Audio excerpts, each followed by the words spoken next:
Perfect. Do we want to introduce ourselves or just send it? Yeah, absolutely. Go ahead. Introduce Mojo. Enjoy. Oh. Today we'll be having another session of Call of Cthulhu, and my name is Mojo, and I will be the Keeper of Arcane Lore for the evening. Sweet, and I am playing Silas Stone, a middle-aged man who's the sheriff of the town of Almengoro. That is also my name. I'm Philip Flint in character, and I'm Tax Stallion, playing Philip Flint. He is a young army engineer in Alamogordo as well. It's a pleasure to meet you. The name is Alistair, and you know what? I forgot my hat today. Don't worry about it, sweet cheeks. I'll get another one. Might be a good thing to do. Pulling a little bit Irish right there.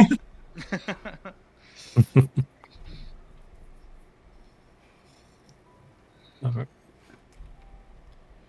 Zorphius, You want to go? I guess it's my turn. And I'm little Johnny. Little Johnny boy. Little my king. Johnny. Just living the hard knock life. It is a hard life, isn't it, Johnny? Well, you all are back at the local soda jerk shop in Alamogordo down on the main street of town. There isn't very many places to hang out, so once again, you four find yourselves back in the same place with Johnny tending the bar as the three of you sit, and you all, feel more comfortable with each other, but you definitely don't consider yourselves friends. But there's really not that many people in town, so you're friendly enough to hang out with each other. So you guys are all sitting at the bar together, just kind of hanging out.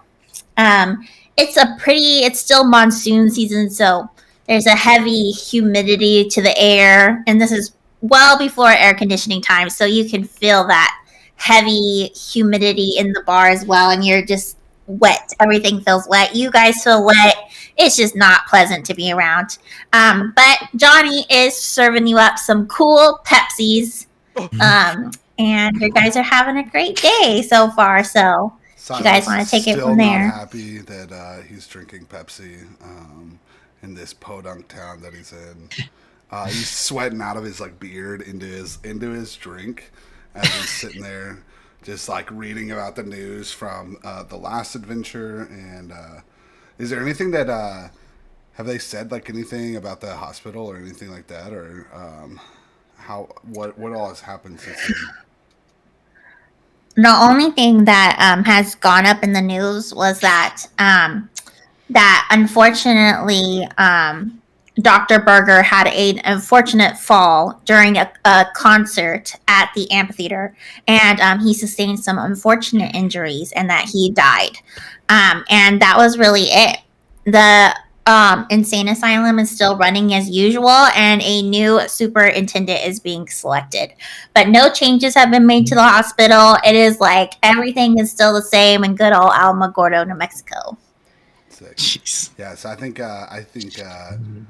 Silas is reading just the local news, with his coffee and Pepsi as he's drinking there, sweat dripping down, that's what he's doing, is he's classically reading the books, maybe doing a crossword Perfect. or two. Let me see the paper there. I'm going to snatch the paper from him. I can see here that Dr. Booger looks like he passed away, but we all know the real story, don't we? Alistair, it's good to see you again. As Silas is very unamused that he just took it from his hands. I'm just reading the papers now. Yeah. I don't know if good is the right word we use, but yeah. Any other stories we're uncovering there at the news? Anything going on with Alistair's? Yeah, okay. Well, It's been pretty pretty quiet, Philip. Honestly, it's kind of peaceful here in Alamogordo. That was the craziest thing I've ever seen. Back in Charleston, things are happening every day. It's been a couple days and nothing really has happened here, and makes my job really easy. And he like kind of Silas looks like dead inside, you know, like I was a cool cop and now I'm here. You know? I used to have I a used real job. Yeah, exactly. I just fucking sit here. I used to have a real job, and he's just like contemplating his whole life, and he's just like, "But we're safe for now, I guess." So at that point, you see the saloon doors swing open, and you see little Johnny's uncle, Larry Croswell, who you helped rescue in the last adventure, walks through the door. He still has a deathly pallor to his face. Even though it's been a couple weeks at this point, he should be recovering, but the the horrors he has saw has greatly affected him, and you can tell that he has suffered permanent injuries from that event. So as he hobbles in with a cane, it looks like he's probably aged 20 years. He's only a man in his 50s, but he looks to be 75 now. And as he lumbers in and he takes a seat at the bar, you can see he has a paper in his hand, and he says, Come here, you four. Come on over here. I got some business to discuss with you. Silas looks at him and he's like, "Wow, you're old. You're very old." You know, like Silas is like 50 and does something too. So he's like, looking at him like, "Is this what my future holds?" As he's looking at Larry. But, hey, Larry, how you doing? You're looking rather gaunt these days, but you know what you're doing. Gone. Yeah. It's been a rough couple days. I haven't slept very good since the incident. But I guess that's what happens when a homicidal maniac keeps you locked in an asylum for a week and you almost die. But That's like Tuesday. right. Silas, who has no idea how to like handle emotional like anything, he just kind of looks at him and he does like the stern older man, yeah, like yeah, like must be tough, but also like I don't know what to do with my hands here. He's like, let's kind of move on to something real, he gathers in. So as Larry is sitting at the counter, he calls little Johnny over and he's like, "Come around the counter, boy. Come over here and talk to me. Let me look at you." Uncle Larry, you can't have a drink yet. Your liver's not ready. It's okay. I'm not trying to drink yet. Actually, I'll do that at home. Get well and good drunk in my bed.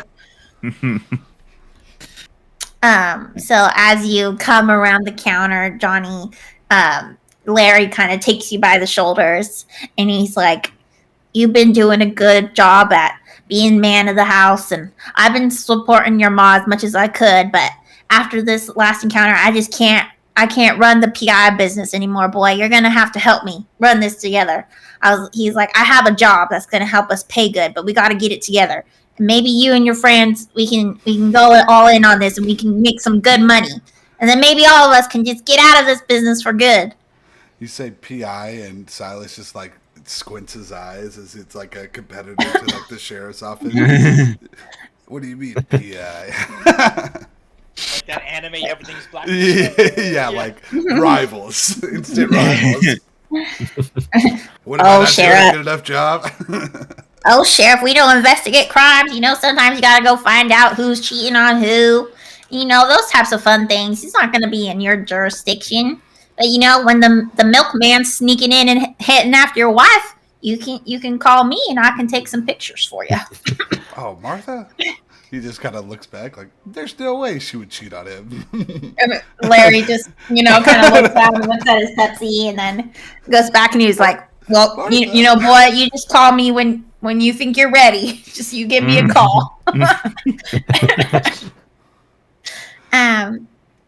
And so Larry pulls out a letter and he said, my friend Winscott, he's going to be joining us soon and he's going to tell you a little bit more about what's going on. Get me a Pepsi though, boy. That'll help perk me up a little bit while we're waiting for him. That's right. He's got we're a Pepsi establishment. Yeah, you Grab him a made good that old- canon. Just keep that in mind. You made it Yeah. canon. You know, could've that been good nice old and glass had bottle, Coke. you know. It's canonically a Pepsi establishment. Yeah, you made it happen. You know, it's Okay? We have The him. They're in last the good old business glass decision that bottles. Johnny got to make. Fucking Pepsi. He's like, we got this Pepsi, all right? I'm like, no, it's not all right, dude. What is this? But it fits so well. I love it. Sorry, keep going. Yeah, just- One Pepsi coming right up. So you see, Larry kind of goes out and his hand is just shaking. You know, he's just as much as he's trying to pull it together, he just can't get it. He's just been too stricken, and so you can hear the ice clinking in the glass as he's trying to pull it back, and he starts sitting in it, and he's like, I don't really know what this case is about, but hopefully Josh, he'll give us some more information. And then you see a tall man walk through the saloon doors, and you can tell right off the bat that this man is wealthy. He's in a 3-piece suit. He has a top hat. He has a cane. Not like how Larry has a cane that's out of necessity, but out of, I'm a gentrified man of business, and he's walking in. Silas was looking at the PI Yeah. like with those eyes. Now I'm looking at him. Wealthy? Yeah. The money signs and I know the money. The guy has the mustache that curls like way out here. You know? And and while, you know, all of you guys are smoking, most likely, you know, like Lucky Strikes, American tobacco cigarettes, you see that this Mr. Winscott is smoking a Turkish cigarette, which is, you know, almost like a cigar. It is just putrid smelling, the thickest of smoke. It's a thick cigarette, and he is just puffing it in, and he is just blowing smoke throughout the room like he owns the place. God, I love And- the 1940s. This is totally okay back then. And so he comes in and he starts strolling in and he says, "Oh, Larry, it's so good to see you." And he said, you can tell that whatever it is, that you can't tell if it's sincere or not, but he's excited to see Larry. And Larry kind of begrudgingly looks at him and he's like, "Oh, hello, Mr. Winscott. How are you doing?" And he says, "Mr. Winscott, you wouldn't treat a college friend like this. Just call me Josh. We go way back in Rhode Island." And he's like, you can tell that Uncle Larry isn't too happy to be here, but a job is a job. And so Larry says, "Well, sit down, Josh, and let's just get straight to business now, shall we?" And you Philip's see, gonna lean in and be like, "Wow, Alistair, what a day to be caught lacking without your hat. You really And I'm just gonna really took one on the I'm chin just like that." scowling. Cigarette, scowling right back at Philip. Just Philip just puts his Pepsi up to his mouth and he's like, What does Alistair look like without his hat on? Is he like balding at the top at the back? You're he's got his hair strategically covering up, just just combed over, just like. Silas wears a hat too, and he's 100% bald underneath. You know, like there's not much hair under there at all. But he does have a beard, you know. But yeah, think of like Rick Grimes. so Alice. Thinning. Oh, yeah, thinning. Okay, so Alistair, I'm imagining you are sitting at the table with Silas, and so Josh is going to take off his very nice coat and he'll put it on the back with a flourish, and then he kind of, you know, pulls out the chair and he sits and cross-legged and he's leaning back like there's not a care in the world, and you can just tell that there's this instance of, you know, confidence or just narcissism, really. The bravado. He's just like, Yeah. As sprawling out, just taking up a bunch of space. And he calls everybody over to come sit at the table with him. And he's putting emphasis though on he's saying he's like, Come over here, Johnny. I need to talk with you. I've heard that you cracked open your uncle's case wide open and that you are just a hero. I need a boy like you to work for me. Silas is just like, hey, I'm the hero. You know, like, I'm the cop. Like, Silas is like pouting as he like walks over to him too. You know, he's like, hey, come on, Dan. Like, okay. I'll come over. Nothing creepy about this. He's fucking Johnny. And then as he Grown-up takes man telling the another, boy he has a job. as he takes a drag from his Turkish cigarette and is just letting out this dark smoke, and he's like, "No, actually, it's very creepy what I have in store for you, but nothing untowards, boy. Get your mind out of the gutter." And he puts out his cigarette, and he says, "I've recently inherited a house." Here in Alamogordo. As you can tell, I'm not from here originally, but I do intend to make this my home. And you see, I've uncovered something rather strange with my new house. I was under the inclination that you guys didn't have usually basements in your homes here in New Mexico, but boy, do we have a large basement in my new ancestral home. And I think I need some help looking into it a little more. And is he addressing everyone or just kind of like Johnny Boy? All of you, because just he's addressing all of you. Alice would be like, "What did you say it was, Mr. Windcoat?" Winscott. Mm-hmm. What do you need us to investigate? Well, I think a couple of you guys might need to help me, take a look around. Basement might be a bit of a underestimate of the term. Is this official police business? Oh, no, it's not official police business by any means. But Silas just he marks it something in his notepad, and then he's like, "Perfect, my kind of case." Yeah. He pulls out his gun, and he's like, just polishing it. Great. I'm gonna be like, you have 4. I'm gonna emphasize that 4 very distinguished heroes up in your midst. Says 4. yes, Larry told me that his team was the best in the business. And now that's why I'm hiring you here today. So just tell me what you think. How about y'all come by the house later this evening, and you can have a gander, and then we can take it from there. How does that sound? And you see Larry kind of is like looking at you guys like, "We need this money. You better take this job." Type of look like. Silas goes. He kind of looks at the situation. He goes, "Is there going to be food?" Food? Of course there will. What do you think I brought in all these Italians into town for? They've been fixing up the house. Sounds like Larry especially needs the money. Italians. Oh, I love their food. Actively at war against the Italians at this time. I love it. I had to import them. It was hard, okay? Genuine Italians. Some genuine Italians? We know we're going to eat good there. Exactly. Well, why don't y'all come over? We'll have a little chat. I can show you what I found. And if you don't want to go for it, then we don't have to. But, it's good money. Maybe some good treasure we're looking at. And you see he kind of gets up with a flourish, and he kind of knocks his papers on the table, and he says, just think about it, but meet me, if not, at 79 Power Street. It's just a block over. It's real close. Only a block from the sheriff's statement.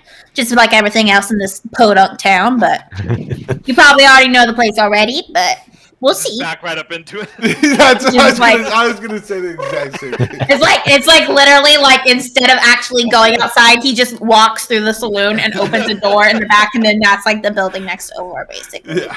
But so he says 79 Powell Street.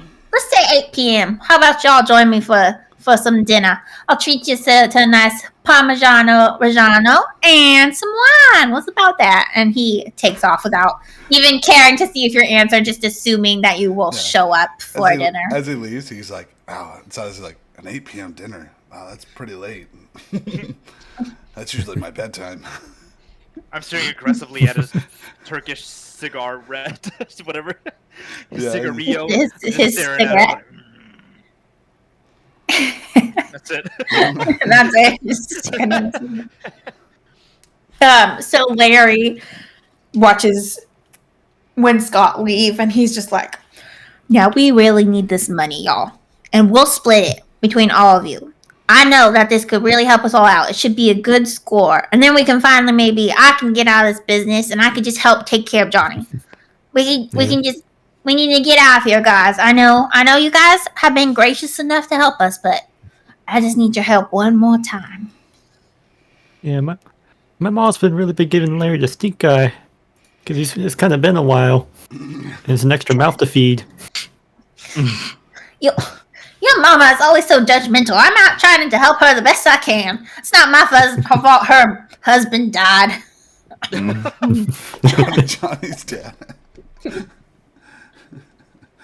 so funny.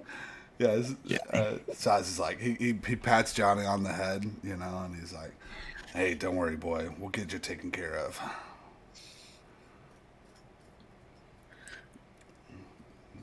Sick. Okay. Perfect. You guys want to do anything else? It's like mid-morning right now, so you definitely have time to do other things before you go to the house. Yeah.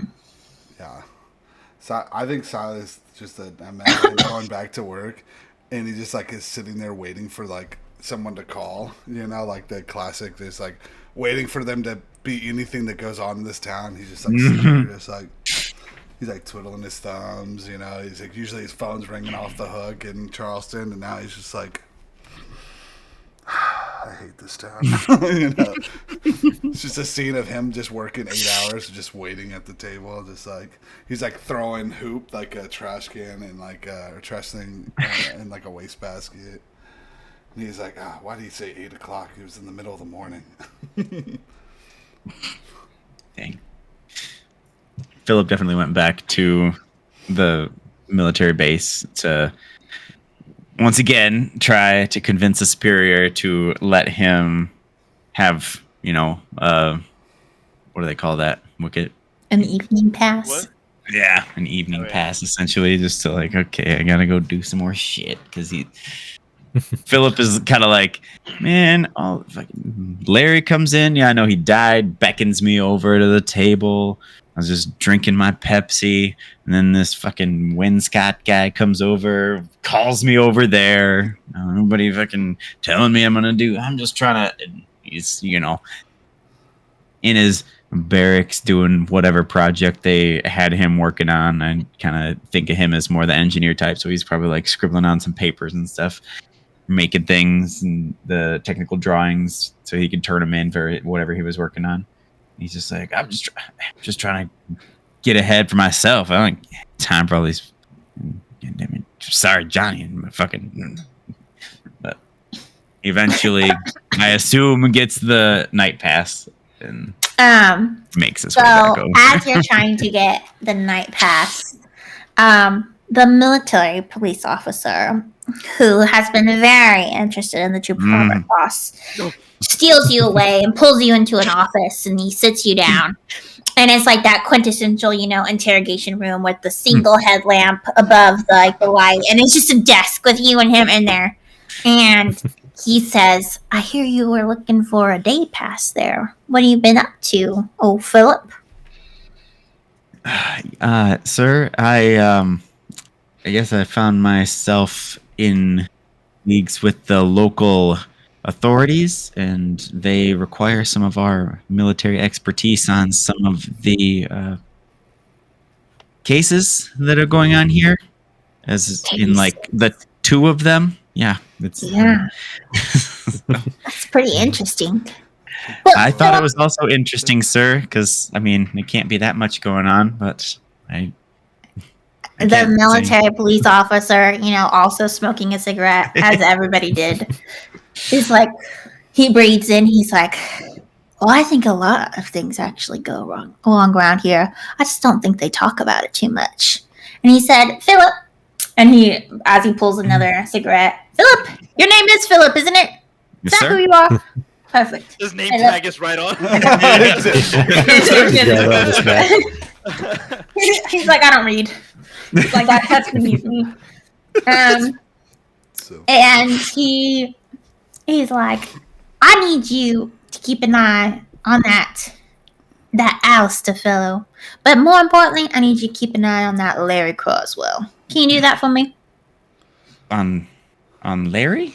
Like, is there Yeah. a specific thing I'm supposed to be paying attention to, sir? Because He just seems like he's been invested in some interesting things going around town. So I'll get you this day pass approved. And any other passes you need, you just come straight to me. It'll be a military police investigation, in addition to the sheriff's department investigation you're already doing as well. We'll just tie it all in here in a little neat bow, right? So you let me know anytime you need some time off, okay? hey, sir, is that be more than happy? Is that gonna go in my file as an official mission that I might be able to pad the resume with later on? Nothing here is going to be official. Nothing here will be official, but that's how we in the intelligence department do things. A lot of things are not official. And he slaps you on the back and he says, I'll remember this, boy, one way or another, so let's keep it good, shall we? And he walks off. I'll do my best for you, sir. Whatever you say, Private Philip, Floyd, Private Flint, I don't know.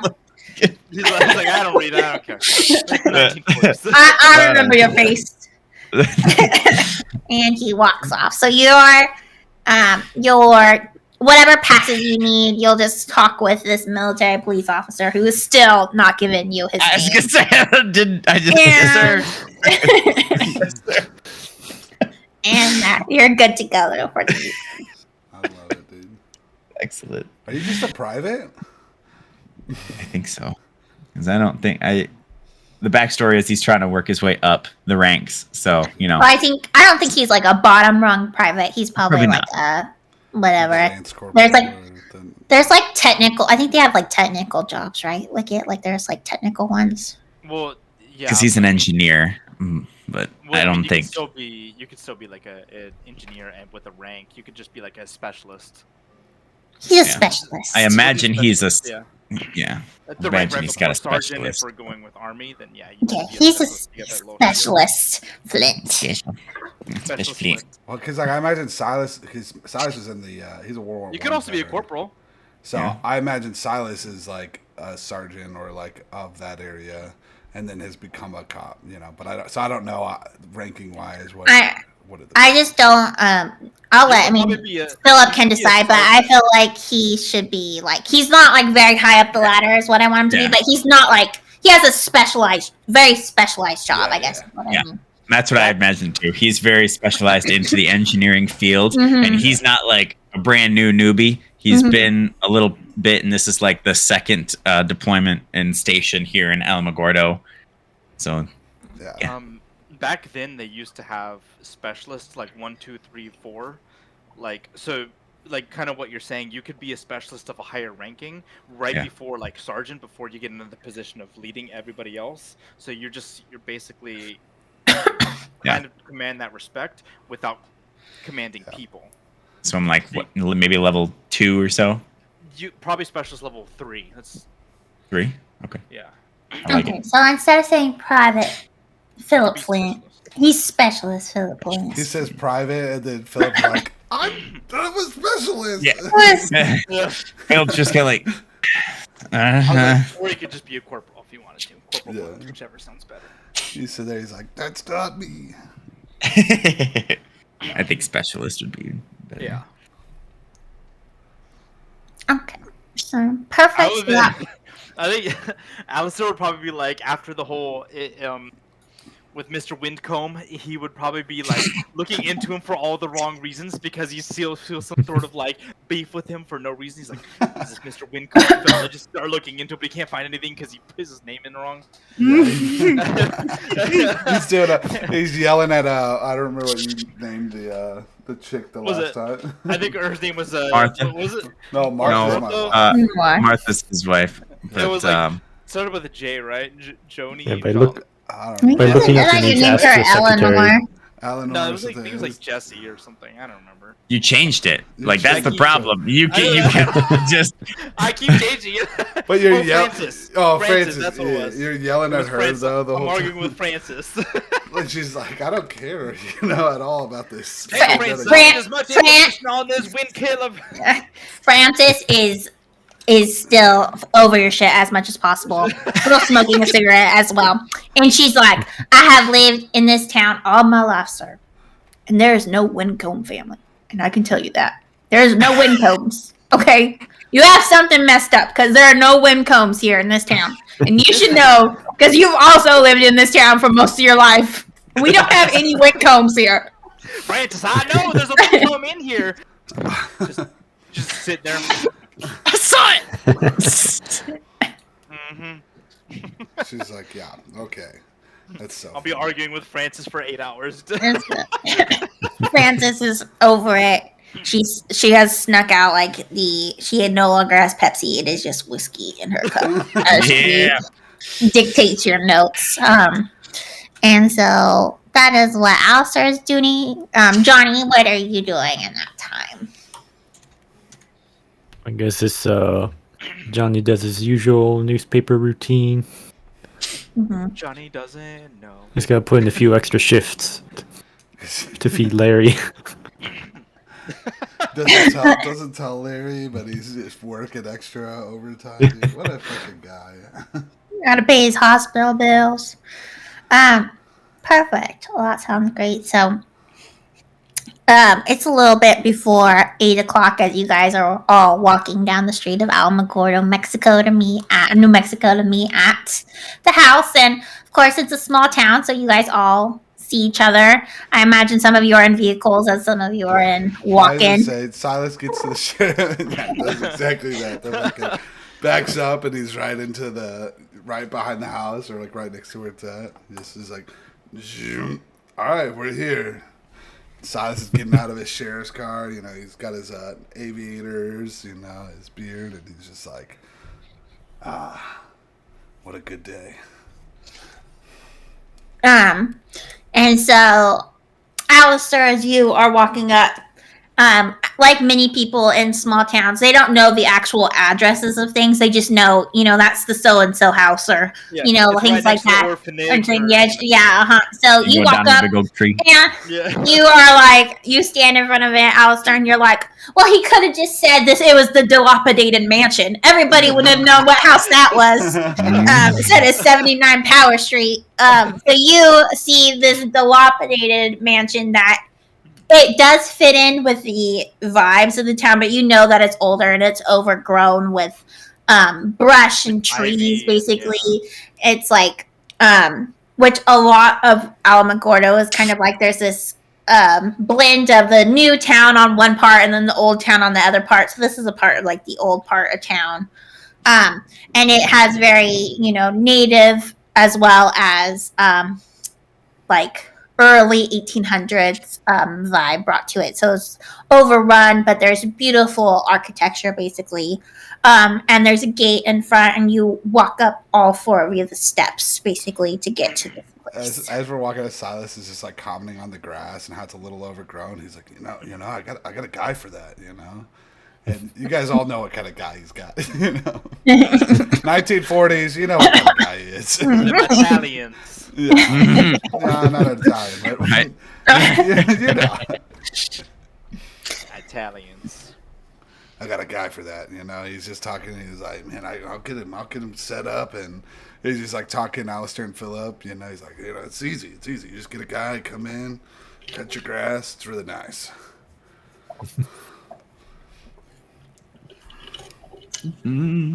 Perfect. So, do you guys knock on the door? with a cigarette in hand. Alistair's just, You just walk in. Do you? I'm just gonna open. Can I open the door? See if it opens up. I'm gonna try and be cool and open up the door, and it's gonna be locked on. I'm gonna hit it. Just, and I'm like, The door is nobody not looking. locked. Actually, you notice that the door is actually basically was cracked open, and you hear the door swing open. Do you say anything, or you I'm just gonna let open it yourself with in? Well, I'm just gonna let myself in. I'm here at the dilapidated mansion. Silas is getting ready to knock on the door as he walks in. He's like, and then he walks into it and he's like, "Hey, we're here." You hear when Scott basically calls you as he says, "I'm here. Hold on a minute." And he then comes up the stairs, and he's not nearly as put together. You see his sleeves are rolled up, and he is like sweating, and you can tell that he's like been basically doing like physical labor. Sorry, give me 1 second. So then you also notice that at that point, Larry has basically kind of hobbled up the stairs, and he's like, "You guys couldn't have helped an old man up the stairs. You just sort of going right in this house. You didn't even knock. That was some awful manners on you, Alistair." He's like, "Remember, there's still a client of ours." And so then you see back to Winscott, and he says, "Well, come on down. I'm going to show you guys what I found." And as you are led downstairs, basically, you do see that the house is basically just a mess, that he is moving in and was probably in the process of a renovation when this happened. So there are boxes everywhere. There's like old furniture is being moved around. It is definitely not in the state for like a dinner party as you were probably expecting, but he does have things out for you guys. So there is coffee out, and there is like a meal prepared. It's just like lasagna by the Italian people, but it is there. And he does have wine out. And basically, though, when he leads you down into this basement to where it is, you do see what he wants to show you is this bricked up wall in the cellar.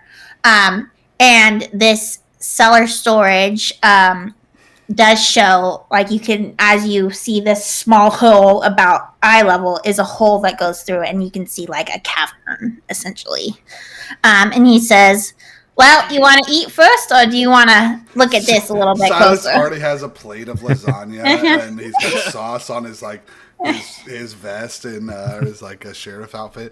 And he's like, "Oh yeah, sorry," and then he like sets it back down and is like, "Oh, thank you so much." And then when Scott shows you like digging in though, so I think he just he says, "Of course we'll eat first, and then we'll discuss business afterwards. Mind my manners. I've just been taken over by this intriguing sight. You know, I brought in all those Italians, and I just let them go. You know, I think it's best if we just keep this amongst ourselves, right?" He's like, "It's intriguing." So- No. But then he sits down at the head of the table, and you can tell he's just not interested in eating, and he lights another Turkish cigarette. You know, just this noxious fumes coming off of it, as he just starts like just going, and he's like, and so Larry sits down kind of closest to him, and he's Larry asks Winscott a little bit about how he inherited this building, basically. And Winscott goes in, and he's like, kind of takes like a long drag from a cigarette and blows it out, and he's like, "Well, the family doesn't like to talk much about what we did, you know. When we were winning the West, a lot of questionable things were done, let's just say.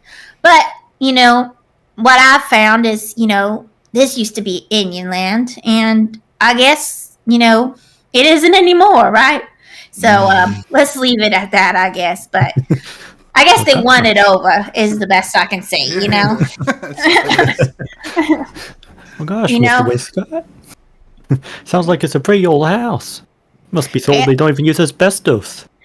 Yeah, Asbestos. Oh, I know. Asbestos is that's just the stuff from Marvel's internet. It just they build such good houses with it. It's amazing what modern science can do. As he puts out another cigarette, immediately starts a new cigarette, and he's like, "Yeah, this house was built, I guess, probably over 100 years ago, though. Pretty old. It's definitely my Aunt Flo. She didn't keep it in very good shape, but Florence, she kind of was off her rocker a bit by the end there. So, what can you expect? She had no children. My uncle didn't have any children, so then it all got left to me." Silas, who only ever eats Martha's food, is just like chowing down all over this lasagna. He's like, this is like the best food he's ever eaten. He's like, oh my God, who did this? He's not paying attention at all. He looks like a ravenous beast, at one point, just like scooping in as much lasagna. And he's like, wow, this is amazing. Who knew? Who knew? Yeah, everybody's, they're always raving for that French food, but I much prefer that Italian food. I think it's a bit more fun.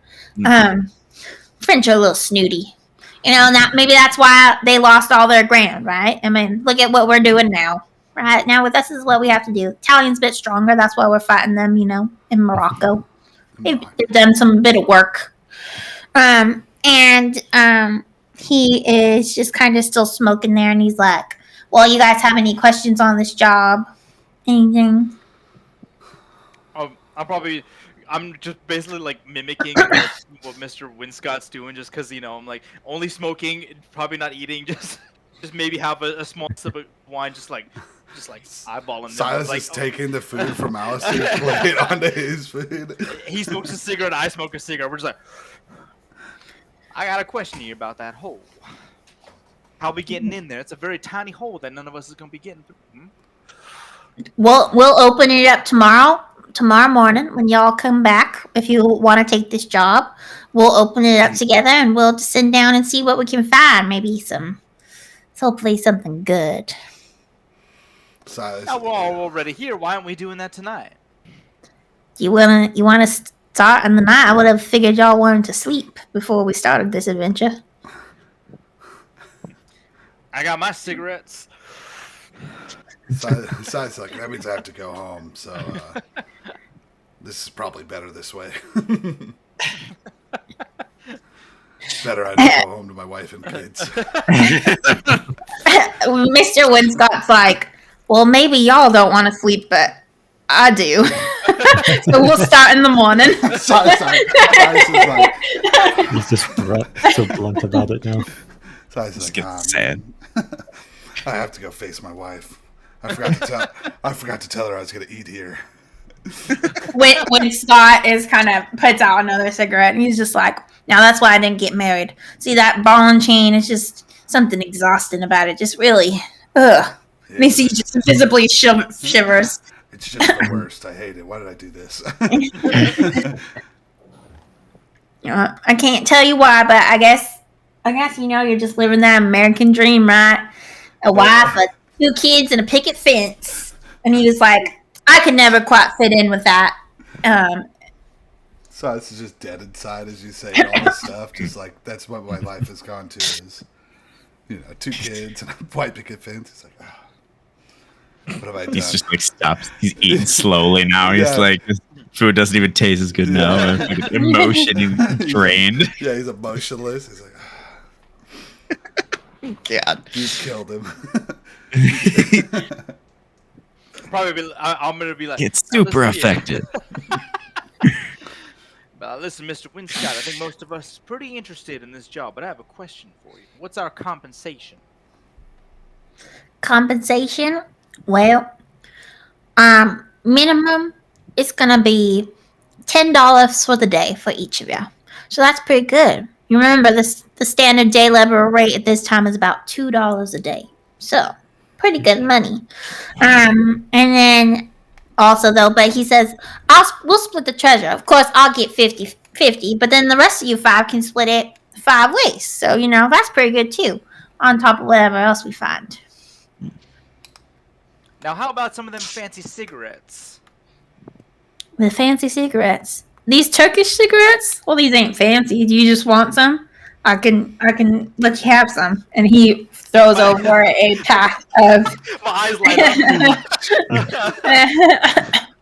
Alistair want to be the center of attention. He's like, he said he's like, I will watch out though. They're not beginner cigarettes. If There's you get no what filter. I mean. No filter. It's just like big, just the most rank tobacco you could get. Just straight up, straight tobacco to the throat, dude. I was like, don't worry about it. I can handle my cigarettes. I'm just gonna pack one down a little bit, just pack it in, just light it up, take the biggest drag. Please make a constitution roll for me, please. First roll of the night because Wicked's so self-absorbed. Wanted to fucking Guys, huge. We do so much Huge self dragon damage. spear. Yeah. Just like That's a how throw you for each other. That's how you play. You just self-damage each other. 100, right? Yeah, D100, yep. Yeah. I got God. 63. No, 65. That's good. Sorry, I'm not watching. No, it's not. My constitution's 60. You What? went low. You went low. Yeah, but so he had a high. Oh, he still you missed. you got a 68. Is that what you said? No, 65. I No. matched my. You matched it. So you vomit in your mouth, but it does not exit. So you catch it, but everybody can tell that you threw up, and that you swallowed it down, basically. Yeah. And Larry basically is deadly embarrassed, but so he turns to Winscott and is just like, "Oh no, we're gonna help you out, Winscott. We know that this is important. Is there anything else that you can tell us about this?" And Winscott kind of looks at you, looks at Larry, and he's like, "No, I don't know much. I just kind of showed up, Larry. I ain't know really much about this place, and who knows what secrets could be down there." And Larry kind of pats him on the back and stands up, and Larry's like, "Well, I'm gonna go check out the Nathium, and I'll get some more information about this." Larry just kind of gets up and excuses himself, and he makes his way, and he's like, "It's a little late for me, boys, but I'll try to see if I can see y'all in the morning, but I think I might have to sit this one out." He kind of hobbles his way up the staircase. And if you guys want, you guys can follow after him and go to bed. Or if you want to stay and try to talk to Winscott more, you can. I think Philip is going to say, "Hey, Lester, how was that lasagna the second time?" And then thank you, Winscott. I think I got to get back to base for the curfew. So, because I'm been very intently watching Larry this whole time, just kind of keeping quiet. So I'm gonna follow Larry out. Slightly embarrassed, I'd be like, just with the same secret, just. I said it just to you, by the way. It wasn't very loud. It's just like a. I don't just like it's just like. I think some sleep's a pretty good idea. I'm probably just gonna walk out embarrassed, just but the smallest of drags. Just, I'm not giving up. Just tiny little ones. Just tiny little puffs. And I'll probably get out of here just embarrassed, like fucking hell. Silas is doing everything like super slow as everyone's leaving because he's like, I don't want to go back home. Maybe I'll. He's like, I'll do some research before we go, and then he wants to go to like the library or anywhere that he has access. I know it's late, but like, is there anything that's like open to do? Well, I'll say that you then catch Larry then on the way out, and you'll follow him to the Athenaeum. And so what the Athenaeum is basically it is a private library that Larry, as a private investigator, he pays $15 a year to access, which is a huge sum of money to think about. I mean, that would be like thousands of dollars in today's world to go access this private library. And it's basically open 24/7 because he's a member. So he because you're interested in investigating, he is hobbling along basically to it, and you can join him along for that. Cool. And yeah, as Silas sees all that, he's just like, what the hell? You know, like, this is what you guys have access to? Like, you know, like, my job, I can't even access shit like this, you know? Like, that's basically Yeah. Philip would have went with Larry if that was an option. Philip would have went with Larry as well. But Okay. And Johnny and Alistair, what about you guys? I would have left out of embarrassment. Okay. and we just left the small boy there. Yeah, Johnny probably would have followed his uncle. Johnny's in the Yeah, we'll go. Johnny, you do But whatever Johnny also, wants to do. I also think that Larry does think that Johnny is basically like the man of the house now, and he would respect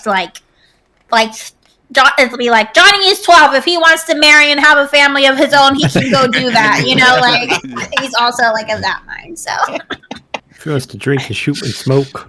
he's like He he can can do he it. can basically almost enlist in the military. Like he's fine. Hell yeah. He already fought in like 3 world wars. He's just like, He's He's chilling. probably seen worse shit. Poor fucking kid. Sorry, what does Johnny do? Do you Yeah, come hope- with, or do you... I'll go with Uncle Larry. I think he needs. He's basically an old man at this point. He's like a support. Yeah. So He's You like bas- a nurse. yeah. So Johnny's like got his other arm as he's like has the cane in one hand, and Johnny's holding it up by the other hand, and you guys are making what feels like a long walk, but it's literally like 2 doors down. Is the Athenaeum, which you had no idea. It's another really old house in town, and you just always had thought it was a house. But upon like going in, Larry has a key, and he opens the door, and you realize that it's just a huge library basically. And it doesn't look though, it does have like the normal things, like you see how it has like the Dewey Decimal System, and like it's so it's like it has a normal coding kind of library feel to it, but you're also like can tell that there's something strange about it basically.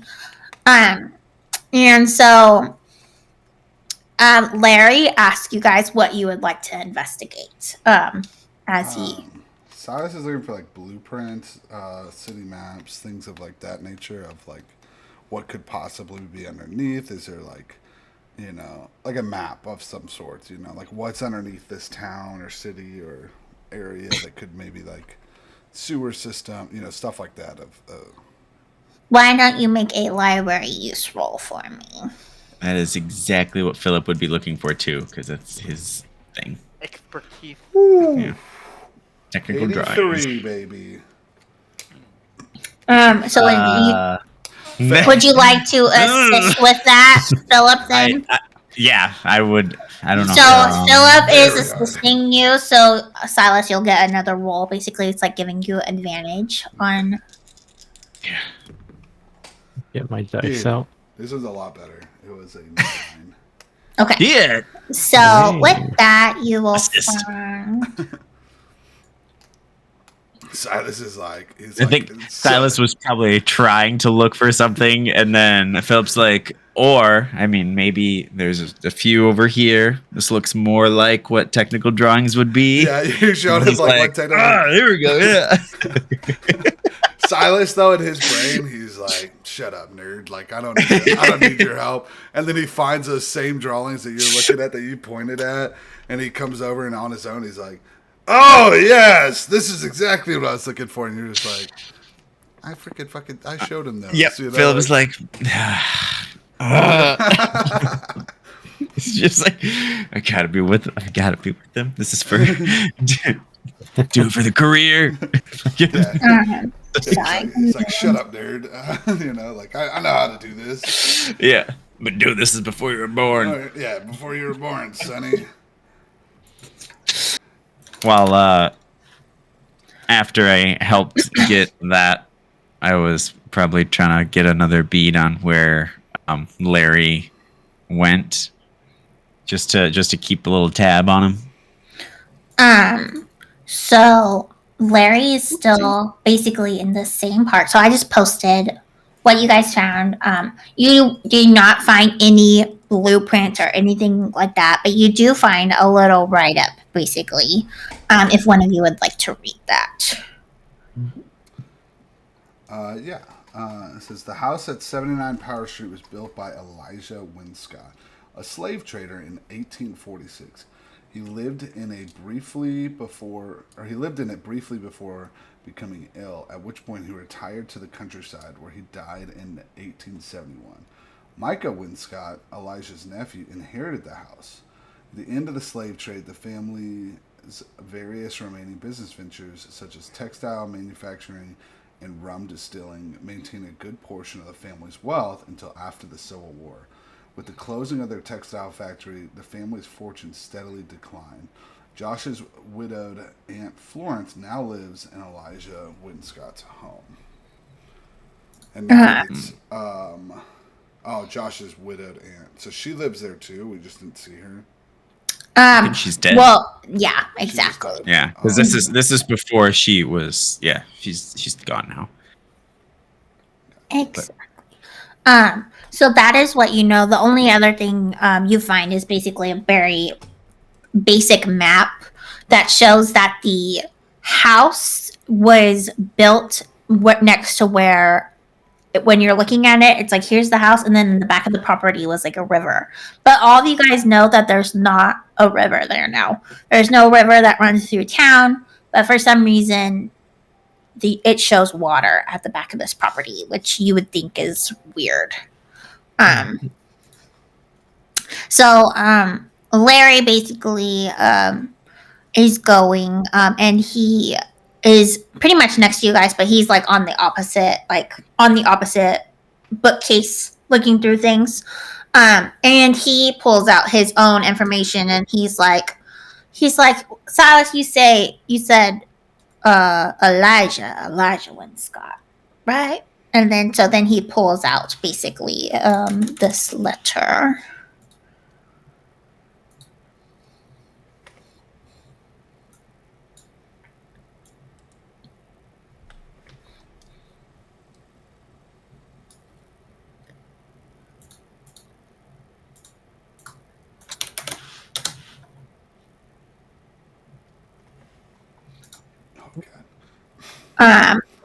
And so I will read this one because it is extremely hard to read.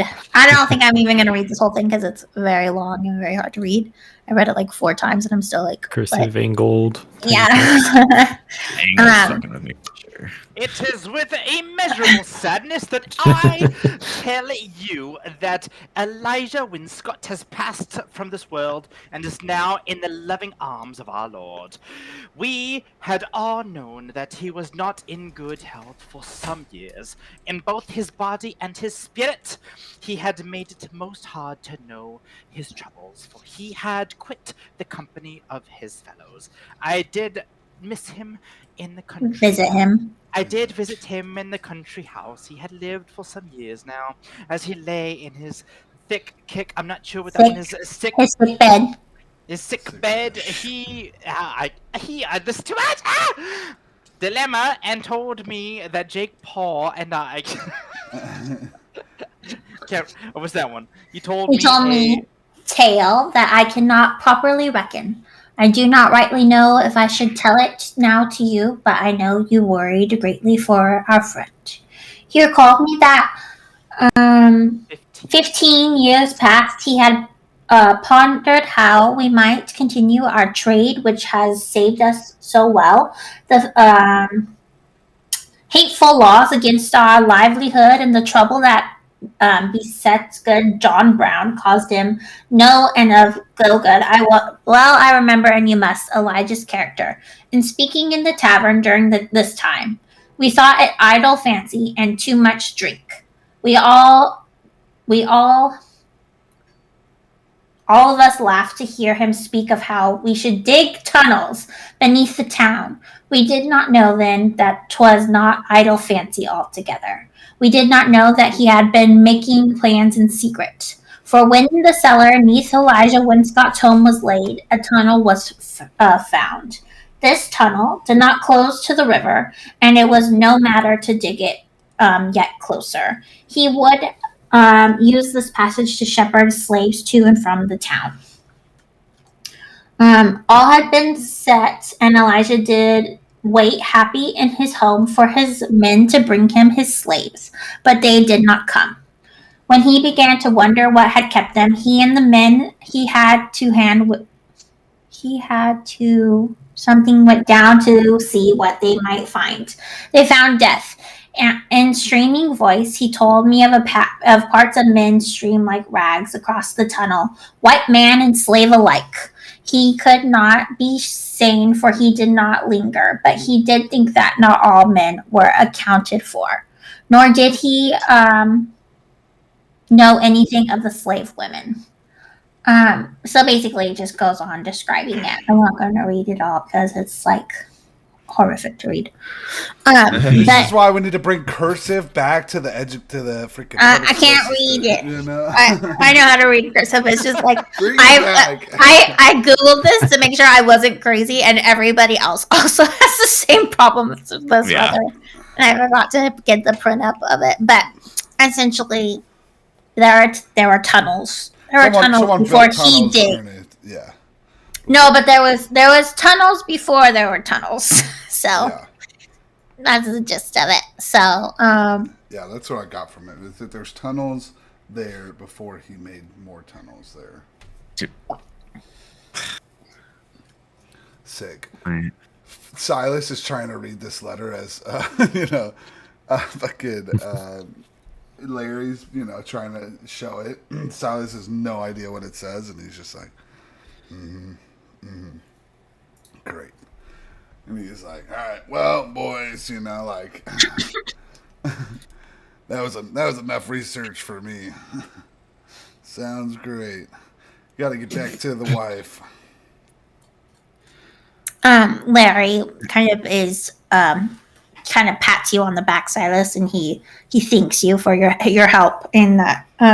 He appreciates you taking such good care of Johnny, and that he is regretful to not be able to join you guys, but that you can take that the four of you can split his piece essentially.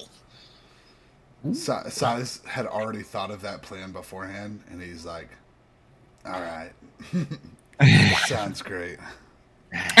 Which, and to be honest, like, you guys are probably all relieved that he looks very frail. Like, that he is not. Yeah. It would just be slowing you down if he You was think- to go doing. Yeah. Philip will probably ask him, like, it's probably for the best that you're not coming with, but where can we find you if we need to, reconvene for some intel or go over what we found to try to crack this open? I'll still be at Johnny's house. So I've been taken up in the guest room there for the meantime while I'm still resting up. So y'all can find me there if you need me. Oh, good. Excellent. Silas gives him a nod. He We- gives Philip a nod, and he's like, does the classic, like, gotta get back to the ball and chain, before she. And then Larry just he said, well, you need to be there at 8 a.m. That's when the client wants you to be there. So I expect you boys to, this is my business, and I expect you all to mind your manners. And he starts to, basically walk back to Johnny's house with Johnny.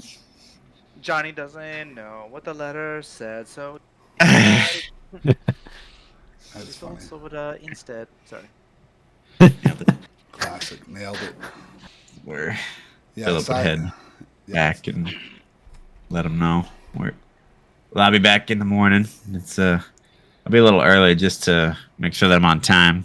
Usually, they gave me a couple of passes to take care of this thing because I dropped your name there, Silas, and they were pretty enthused about me working with the local PD. So maybe we'll have this joint op going. Silas is like, oh yeah, I got you. Don't worry. I could do pretty much anything I want. Like.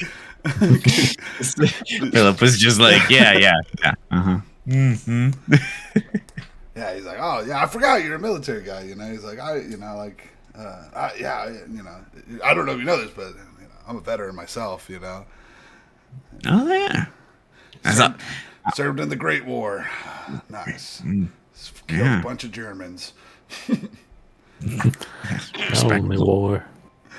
Yeah, he just he, like the flashback PTSD all throughout his head as you stares. He's like, as it says the Great War, it just is like blank face, you know. In his head, you see like little explosions going off in Yeah. his eyes. The trenches. Yeah, the trenches. Mustard Probably seed. said something like, "Oh yeah, that's awesome. I can appreciate your service," and you just wah wah wah. Everything. It just has Ah. a whole flash of him just in the war, and he's just going crazy. And he's like, good times. While Silas is like having his like PTSD flashback, Larry kind of tugs on Philip's uniform, and he says, "Now, you seem like you've got your wits about you, boy, a little bit more than these other ones. I think they're kind of taken away with the, you know, the spectacle of it all. But you seem a bit more practical." And he says, "Remember now, bring some rope, bring some flashlights. Anything this is gonna be, it's gonna be dark down there, so we need to be prepared. So think about what you might need." And so then Larry says, "You all take care now. Be safe out there. This is not a safe business." And he taps you on the back and he takes off basically for good that time. So if you guys all think about what you have on you and let me put it on your character sheets essentially of what you guys think, because you have the night now to gather what you want. But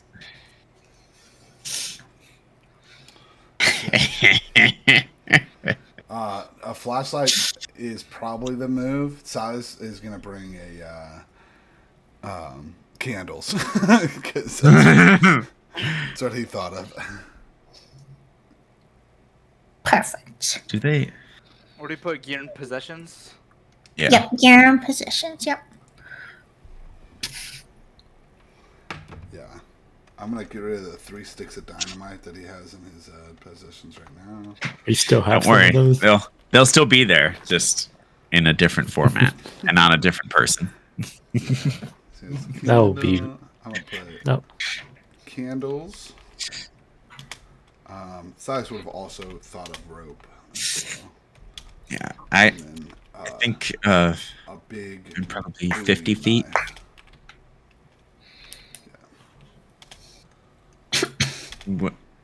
How do we want to generalize rope, or do we want to specify a length? Because like 50 or That's up 100. to Mojo. You can just say rope. I got I'm just gonna Turkish say 50 foot cigarettes, rope. That should be regular cigarettes, 50. lighter, flask of whiskey. I'm trying to think if there's anything else that Silas would have thought to have brought on a. Probably not much, because he's not a very foresight thinker. He's a very intelligent man, but he's not a foresight thinker.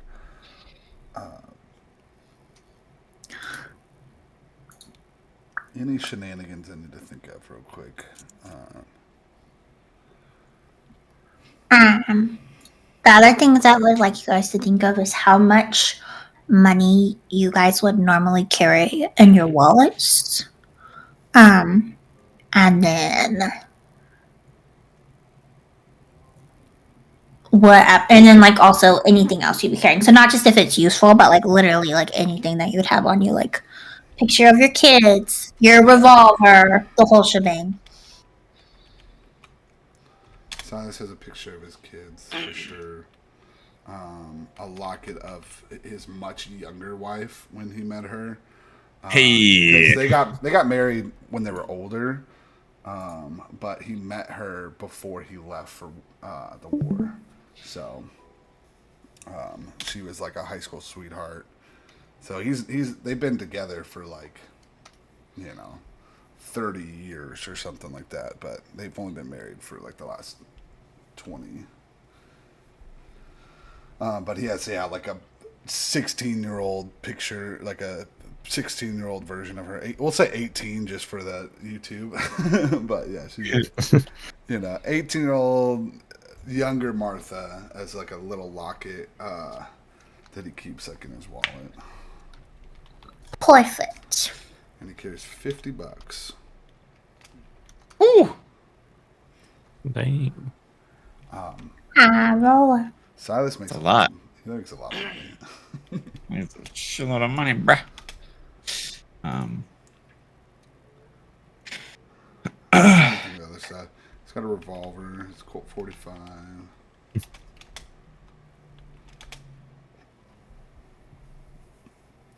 So give me like 2 minutes. I'm gonna think of 1940s things to hold into his wallet.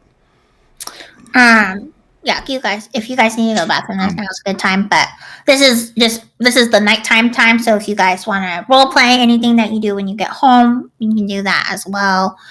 Just let me know basically when you're ready for the next day.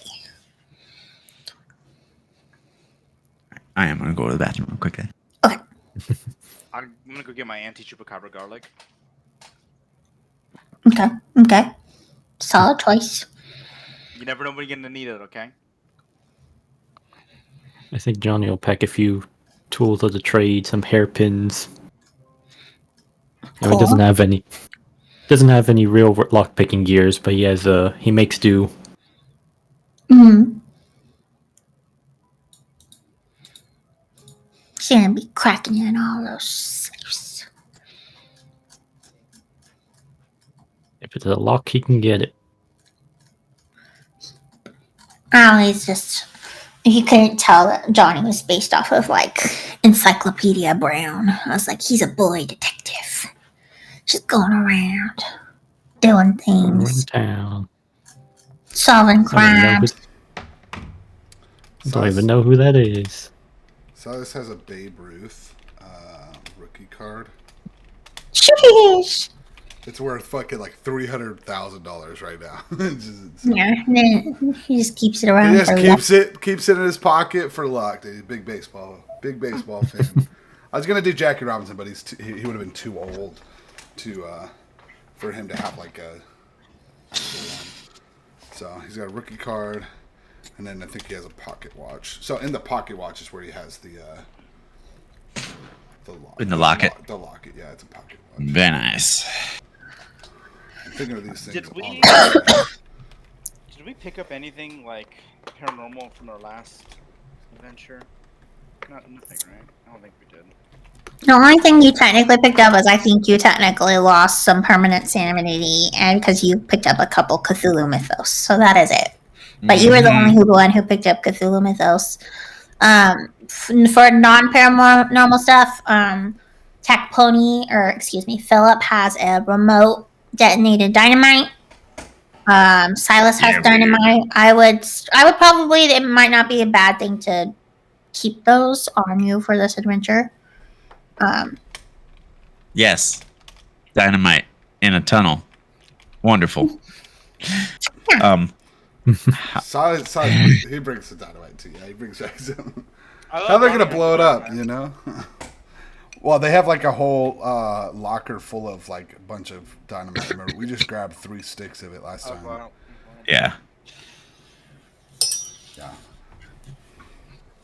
I don't want to be too overpowered, but can Silas also bring like a shotgun of some sorts, or would that be too much to put into that?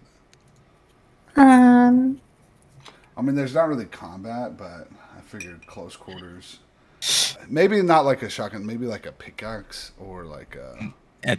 I would also... I'm trying to fit all these on one side.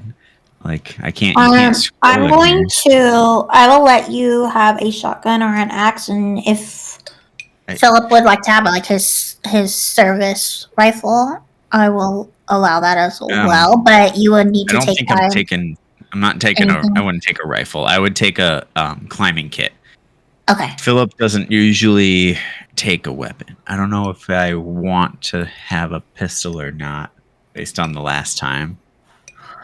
That's what I've been contemplating as character, because I'm like, I don't know if he would say, yeah, I probably need one after the shenanigans we went through, but I don't know. Yeah, I'm gonna put like a pickaxe on his thing, or a shovel, maybe like a pickaxe type shovel thing. Is there like a damage thing on those, or? Yes, there should be. I think, what's the like that military trench shovel? The trench shovel? The E-tool? Yeah, that's what I was thinking I would have if there was a... Dude, that E-tool is fantastic. Yeah, you bring the shovel, I'll bring like a pickaxe. I was using it the other day to get out woods and chop down trees. It was fantastic. Yeah? You say an E-tool? Mm-hmm. It's called an E-tool. You can also use it as a shitter. Right. If you the shovel, if you fold it like this, you can put one ass cheek on one side, and then when you can poop, and then so that way. Too much. Hey, it might come into play later. We don't know. We can discuss that when it comes. If you guys want to describe how you poop to me. So for a No. hatchet, I'm gonna call it a hatchet. I think is the size you would have.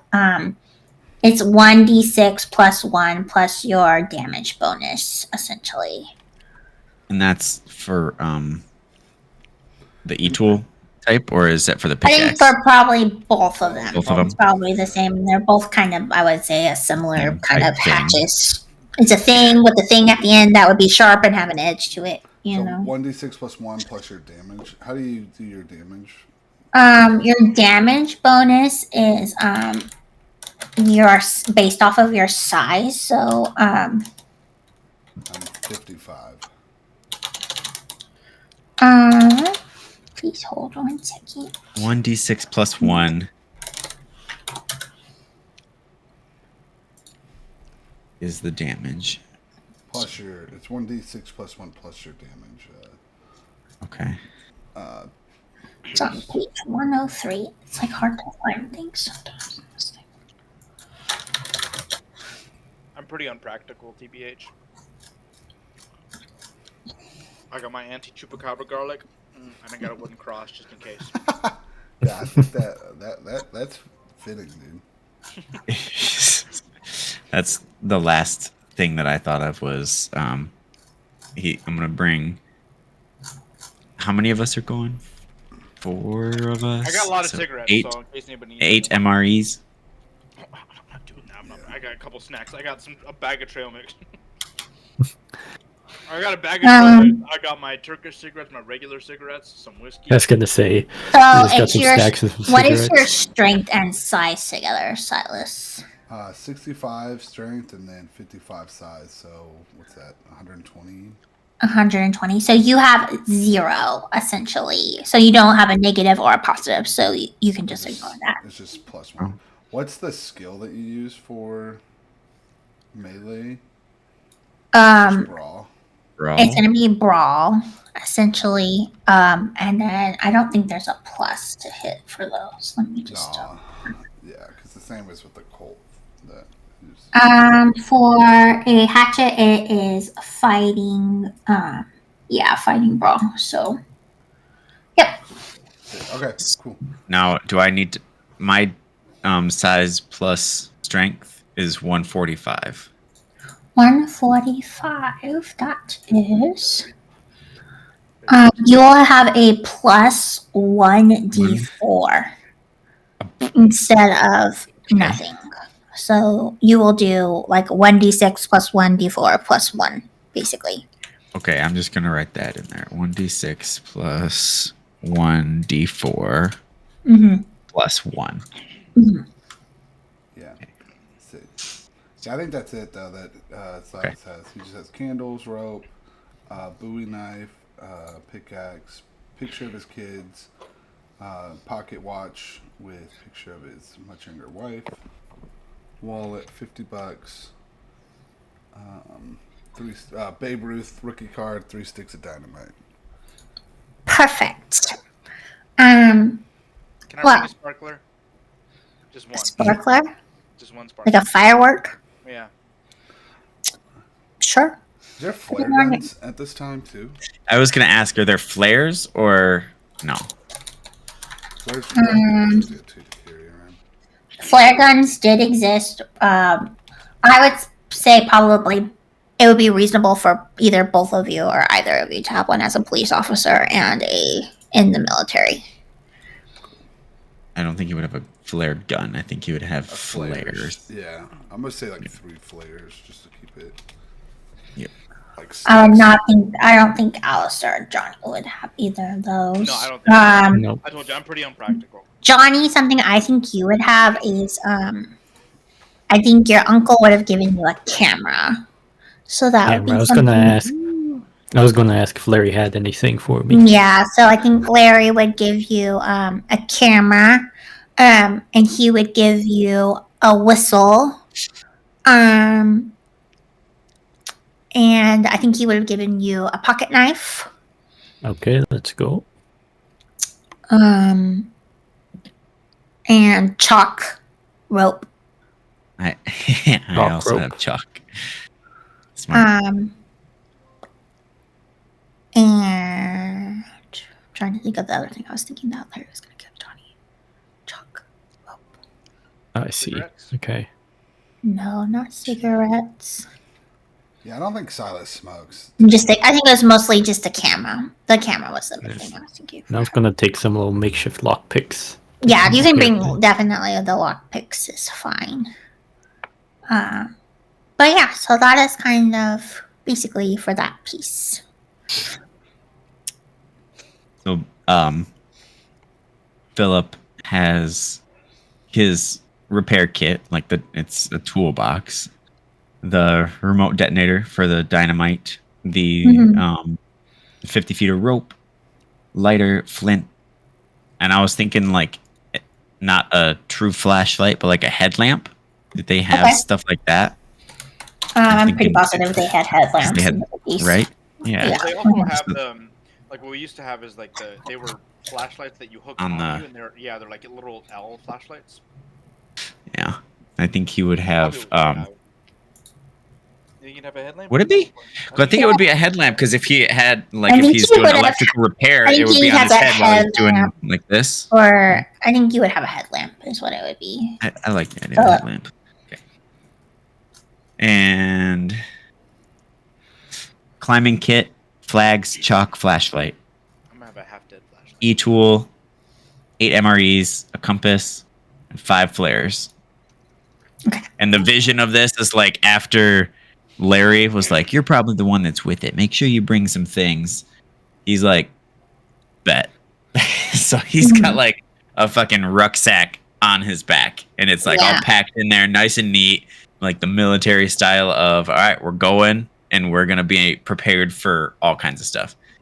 I forgot what you else you want us to do. How much cash we would carry on our person? Yes, in your wallet. Okay. Where do you want to write that down?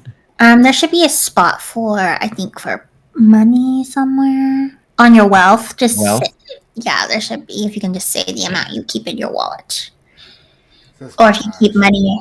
Yeah, it's a Cash. level, cash, and then assets. Yeah, so I'll just write it in cash, like on person. Mm-hmm. Yeah, mine says 250, but I only carry like $50. I think he gives most of his cash to Martha. I don't think he gives it. I think Martha takes most of his cash. When she goes out. Kids to feed. She's got groceries, kids to feed. Like she wants to go shopping as well. She's a shopaholic. With this thing that you put into the chat, it's gonna be a silly question. Just go down, bottom, like E3 to E9, and it's like left and then right is like officers. Is that right? Or no? This is all enlisted. Your left side is basically going to be, is like your normal ranks that you're used to. The right side is because Tech20 was talking about the specialist. The right side is what you don't do anymore. But left side is basically you're in command. The right side, you're not. Gotcha. But you have more, like you'd get paid the same as the people like on both sides. The only difference is on the right side, it's equivalent to what we have, I think, as warrant officers now. Your job. Gotcha. So, like for example, like Silas, I think is the level of like a sergeant or like a. Like I think he would have led like a platoon, but he's also like. Not a captain or like he's definitely not like he's not that far up into it, but he's also like served and then now he's a police officer. Well, because lieutenant, like you could still be a lieutenant in the military. Like lieutenant basically is fresh out of college. Yeah. You would have been a sergeant, and it's just sergeant was the top of non-commissioned officers up in World War One and World War Two. So you would have just been a sergeant, non-commissioned officer, so NCO. And that was the highest rank you could get before becoming a commissioned officer. Yeah, that's where I think he's at. And what? So if so Philip would be the second level, which is also like sergeant level, but on the right side because he's not in charge of people, right? Yeah, pretty much. So we're kind of like the same level. Yeah, which would make sense. It kind of does make sense. You guys are technically on the same level. The only difference commanded people really didn't. You just specialized in it. Yeah. That's exactly. I didn't want Silas to be like ahead of you by any means. You know. Well, I mean, I kind of thought he would be, but it could be too. I mean, it would because still, like he could, but I don't want Philip to be higher because he's only 26 and his goal is to move up, but he's not the rookie green. And if you're sergeant, it makes sense.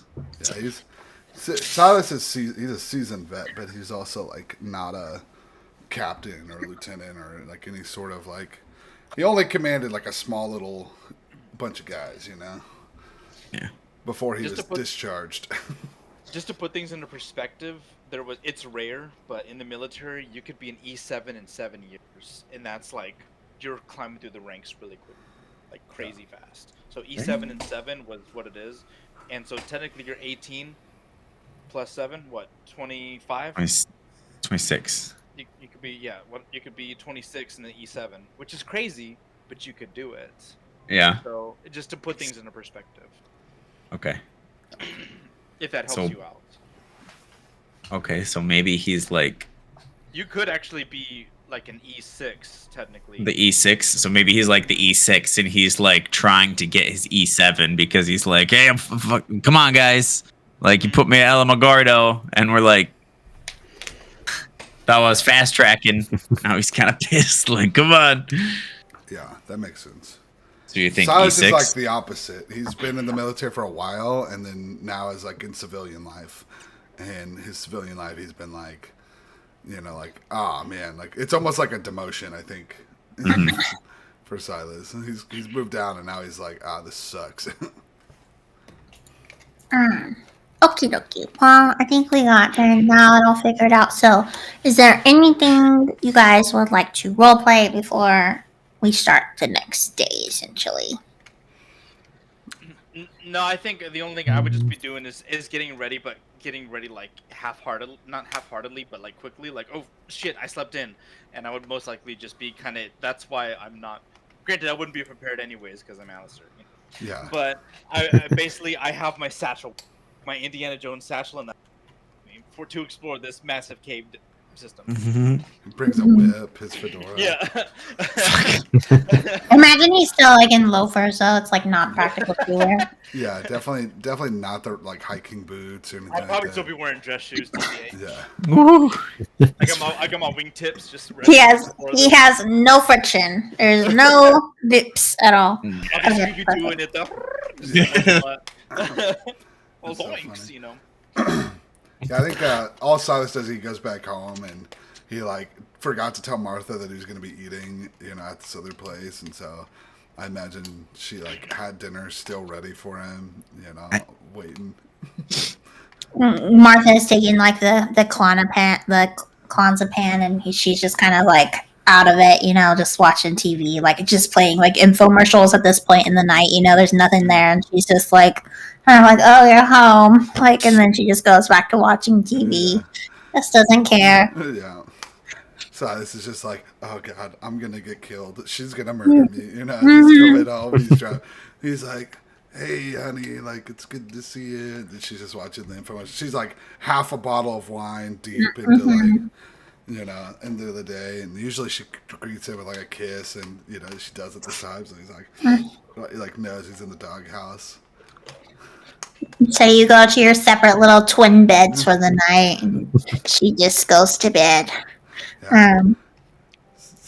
I'm bringing way more cash than I really should for no reason, because I was doing my best to level up past Mr. Winchester. What was his name? Wyngarlic? Wind Garlic? garlic. Yeah, Yeah. that's it. Because all the Italians we're talking about, he's just merging things now. It's freaking Mhm. wind garlic. I was gonna carry like 100. Francis is just like, there's still no wind garlics here either. I don't know what you're talking about. There's I'm nobody telling here you. with that name. I saw him.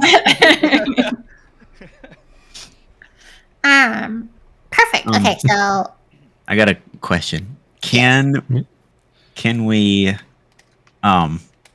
since Philip is kind of like a little engineer fella, we are going into tunnels and he thinks they're, wants to be as prepared as possible. He thinks this is time to whip out a little gadget that he's been working on. And it's kind of like almost like a little remote control starter, but it's like more flashlight type that sends out like a sound so that he could try to gauge how far a tunnel would be. And he was working on this with just the random stuff. So like, how in the movies they see how deep a hole is, but you drop a flare in there. Mhm. Same idea, but with sound. So you like almost like a radar gun, you throw it out there and then see how long it takes for the sound to come back to you. And it's like, oh, if it's relatively short, you're like, yeah, we could walk that. If it's like the sound has not come back yet and it's been 13 seconds, like this is a long fucking tunnel, guys. Mm-hmm. Plausible, not plausible. I'll let you have that, but I think we need to either have something to make sure it either like maybe we'll do an electrical engineering roll to make sure it works, or you'll have to do a listen roll maybe to see if you actually can hear what it's doing or something like that. Okay. If that makes sense. Yeah, and this is, just a basic thing. It's not going to give me a, it's a readout 213 kilometers that way. Yeah. It's a generic, eyeball. do we want to go down this path or this one? This one seems really fucking long. This one, not so much. Yeah. Kind of thing. Yeah, that's fine. Cool. Okay. Mm-hmm. Johnny just has like a little. Lester has a talk with Johnny about being a man of the house. Larry does. Yeah, Larry's like you're the man of the house now. This is the family camera. It's like huge. It's like from the 1800s. It's like, this is yours now. You're gonna see some things down there, Johnny, I think. But we gotta get through this, and we can just make some money, and we can finally get out of this business. And he's like shaking you. Okay, Uncle Lester. Uncle Lester. Now his name is Lester. Lester is way better than Larry. I keep thinking Lester because he said he's like walking around like an old man. Yeah. Yeah. Walks like Lester. Lester the molester, dude. What a guy. What a man's. Okay.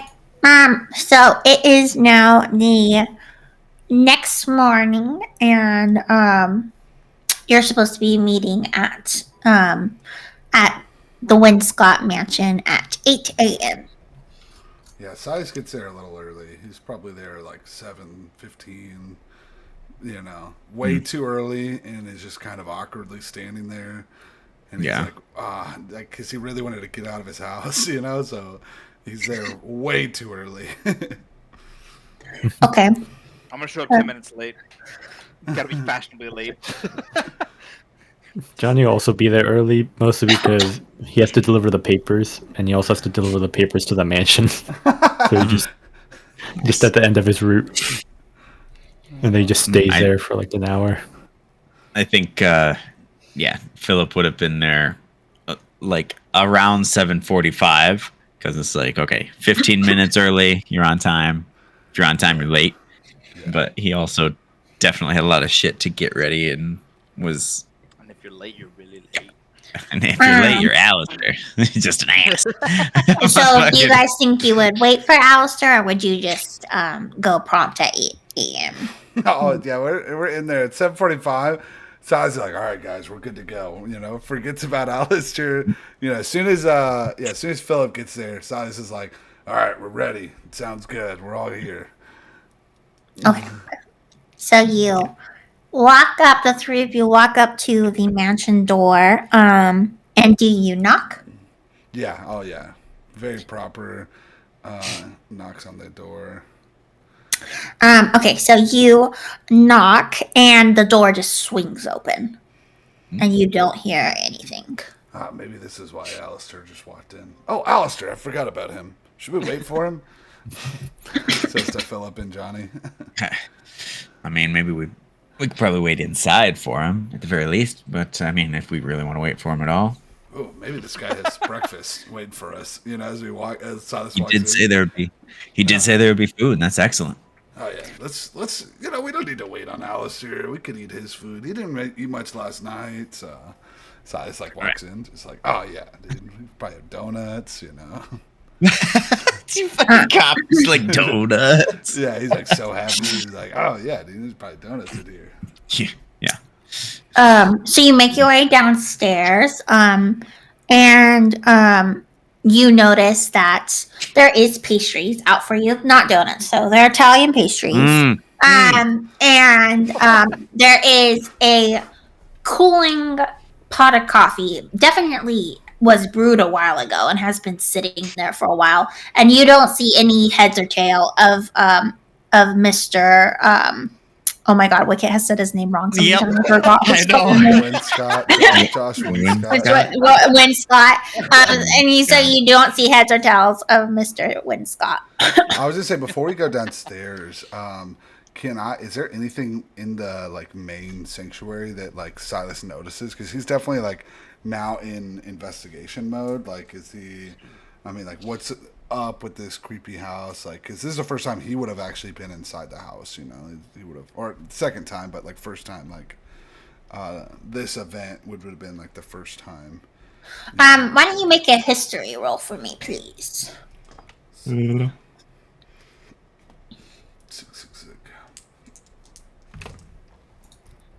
14. Okay, history, would that be okay, so that is a major success.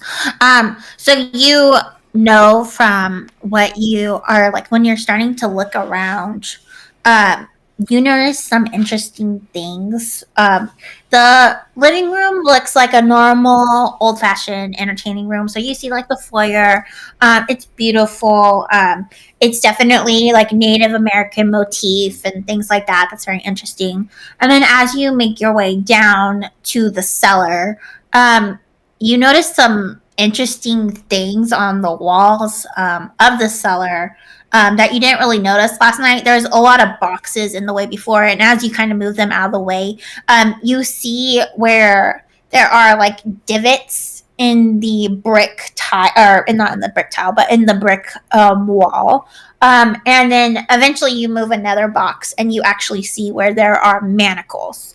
I think you would get the inclination that this is where they probably had either held or tortured Native Americans while they were in the process of moving them out of the Mescalero Apache land as they were fighting the Indian Wars.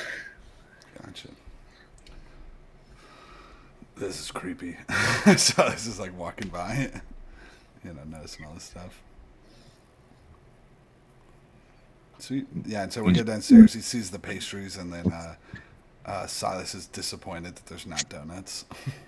Perfect. And as you are looking around, though, the big thing that all of you guys would notice is that Mr. Winscott is gone.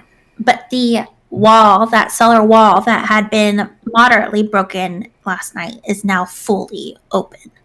And there is a gaping hole that is definitely big enough for all of you, a full-size grown man, to get through, basically. Silas looks at his pickaxe and he's like, oh, man. Brought this for no reason. Yeah. Are they all in the in a separate room, right? Like where they would. They're in the cellar down below. Then I think probably about that time, Alistair would probably arrive. I imagine since they're all already gone. Yeah, we're finishing food. You guys are just finishing food. I come into the door. Alistair has arrived. Just like, go. He's just walking downstairs. He's like, oh. Nobody there to fucking greet him. Just gonna take one of those cannolis angrily and just start heading down there. Cannoli. Yeah, we're already at the like entrance, like headed in. And then you hear, and then we're like, "Oh, Alistair, what's up, man? Sorry, we forgot about you. What's up?" And I just light up another cigarette. I see how you are. Well, we did say 8 o'clock, and military time. He looks at Philip. Mm-hmm. So My pocket watch is broken. I'm sorry. Yeah. The worst. Eat a cigarette, I eat a cannoli, or whatever. Yeah. Italian pastries. Cigarette and cannoli. Definitely not a Yeah. cannoli, What a but you can have a breakfast. cannoli for breakfast for sure. That sounds great. What a breakfast. It's definitely a dessert, think- but I love it.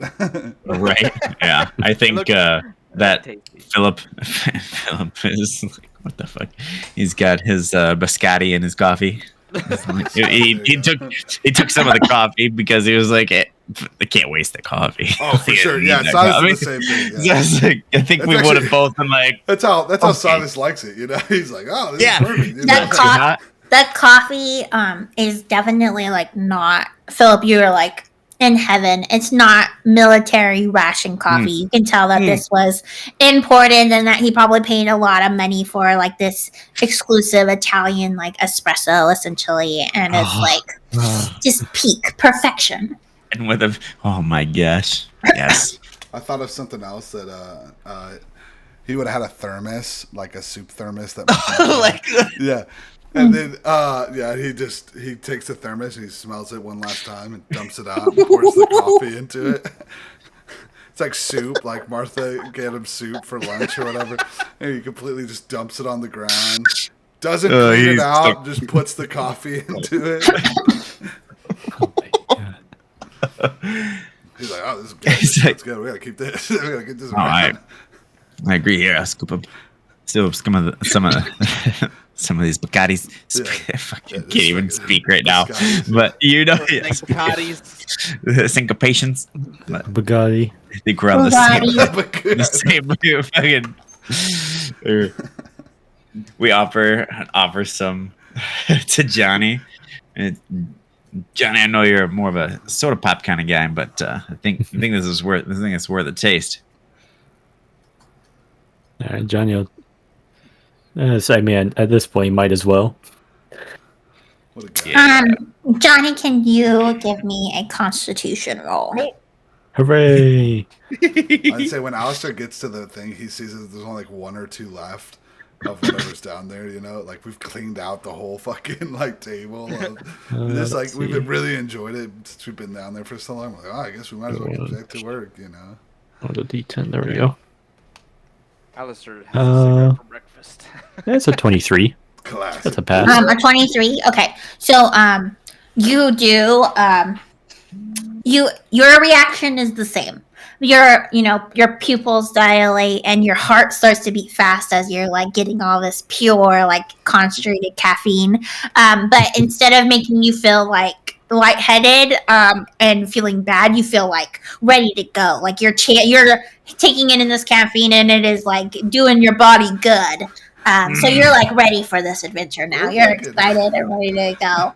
We're fucking terrible role models. Give him cigarettes. Like he's swallowing, give him coffee, like pure straight fucking. Coffee. I think they'll like the myth that like I think back then they would have fully agreed that like coffee stunted his growth, so they'd be like, maybe you should be drinking this, Johnny. You're already Yeah. awful big Yeah. for a 12-year-old. Exactly. Yeah. No, it's not like me as Matt. I am not okay with it, but I think it's so funny, being like, "Oh yeah, for sure." Like, yeah, it's not. Yeah, you need to drink some more of this. As he's like taller than fucking Silas. Fit in with normal humans. That'd be great. He's like, "Hey, you need to stop this, Johnny." Perfect. You're so, a freak. You're a freak. Because you tall.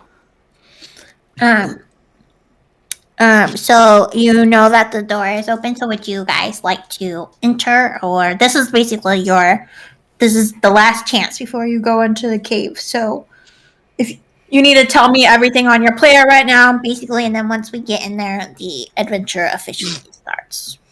Yeah, I think we're good. Yeah, I think I'm good. Yeah.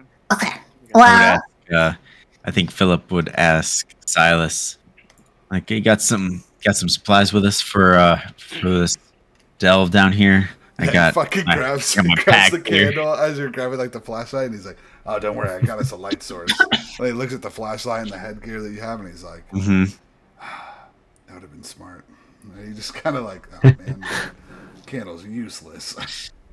He's like, Well, I'll hold on to these ones. You take the lead on this one." well, I mean, it's not a bad idea, Silas. Okay, I mean, I appreciate the thought, but maybe we'll have to mark the way or something, and we'll be able to use those. Well, I thought we were gonna break the door, and he shows him like the pickaxe, and he also shows him like the three. He's like, "I got more dynamite too, just in case." There you go. I'm loving what you're thinking. All right, this is. He's like, "I also Mighty bought fine. 3 flares," and he's like, and he's like, "and just in case things get wild," he like pulls out his gun and he's like, "Don't worry, I got us." If we see any of that fucking creepy shit again, And so he doesn't remember any of the stuff that happened at the thing, other than like he didn't see the lion thing. Yeah, we didn't see. You and I didn't see it, Yeah, so we're both like, yeah. So some Any people chanting, eating fuck that. Yeah, Weird ass chanting in here, Don't worry, I'll fucking pop them, dude. yeah, and they covered it up real nice Right, last this time, so time. I'm not gonna have any qualms about chucking that dynamite into the crowd anymore. Okay, Yeah, 'Cause yeah. we're on official business, right? Yeah, he kind of He rubs his ego a little bit. He's like, police business, right? Official police business, Don't you worry, just in case. Nice. All right. He says, "If things go south, I'm not a police officer, just so you know." And he winks at you. All right. Enough said, sir. All right. So, did Alistair catch up to us? Yeah, at this Yeah. point, this is all happening, and then Alistair Yeah. gets there. He has like 2 little like pastries left, and no coffee at this point for him. 'Cause, Turns around and like, hey, Alistair. Fancy you to show up. How you doing there? Here just in time, huh? Uh-huh. For always. you Appreciate missed out you on the doing the breakfast.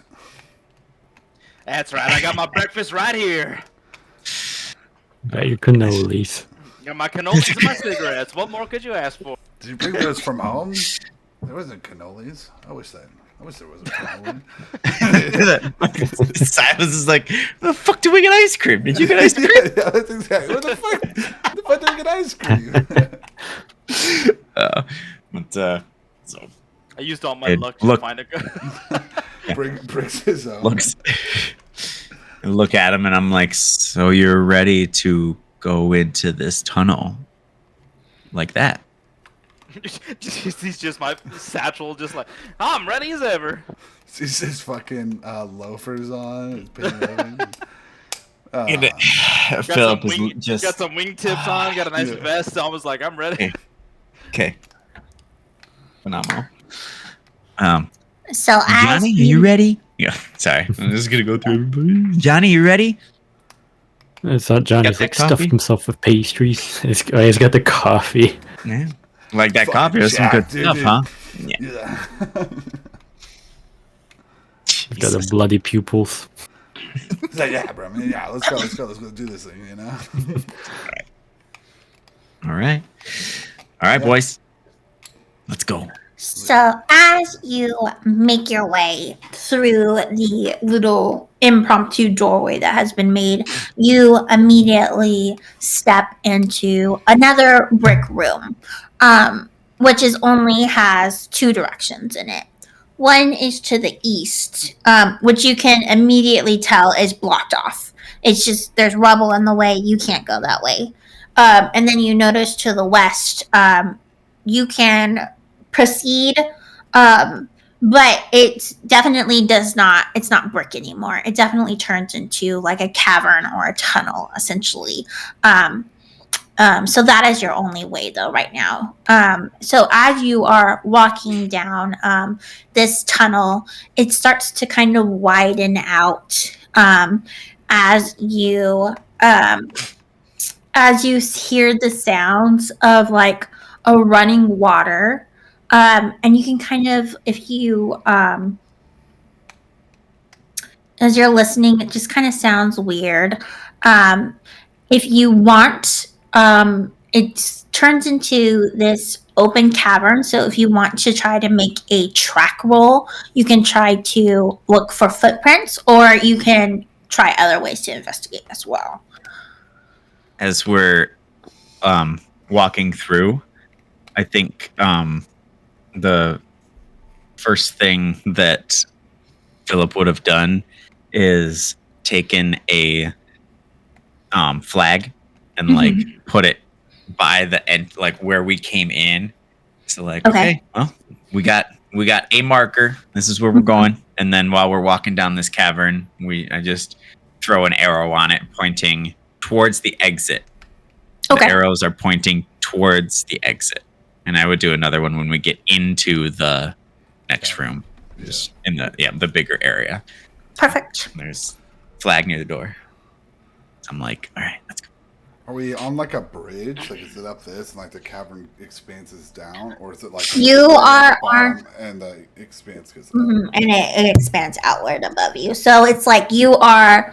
It's definitely narrow in the beginning. As you proceed, you're definitely going down at an incline, and then it's starting to open up as well. So, but you can feel yourself walking essentially like down a hill as you're going down. So as you keep on walking, it opens up and opens up, and then you basically start to see. Go ahead. So, I don't know if I would do a track roll or if I would like try to listen for something. As you said, we could hear water. Yeah. So if you do a list, so why don't you go ahead and do a listen roll for me? A listen one. Okay. Come on, baby. Oh no, it's a 50. So with a 50, you can hear running water, but there's essentially two paths ahead of you now, and you don't know which way the water is from and which way what is the other one encompass. You basically just can hear water. But as you get to this fork in the cavern, you begin to see remains pinned up to the wall. And you see iron manacles as you see these remains, which at this point is just bones with the remains of like clothing and tattered remains on it. So it's been here for a long time. Would any of you guys like to investigate the bodies? With a cigarette in hand, I think I'd probably just kind of like a little freaked out, but like just not like investigate, like go near, but just kind of look it over. So you're not gonna. Do you want? Are you just like looking at it? I think I guess you're just like you're just notating it. You're like, there's some bodies. Okay, it's a little creepy. Yeah. Okay, the body. I feel you. That's what I would do. I'm like, that's kind of weird. Yeah, I think Silas is like up in that, you know. So he's like in there, just looking at it, sniffing the bones, you know, like the full 9 police investigation. Like he's in full on police investigation mode. So like he's trying to figure out what this cave is for, what's going on, you know.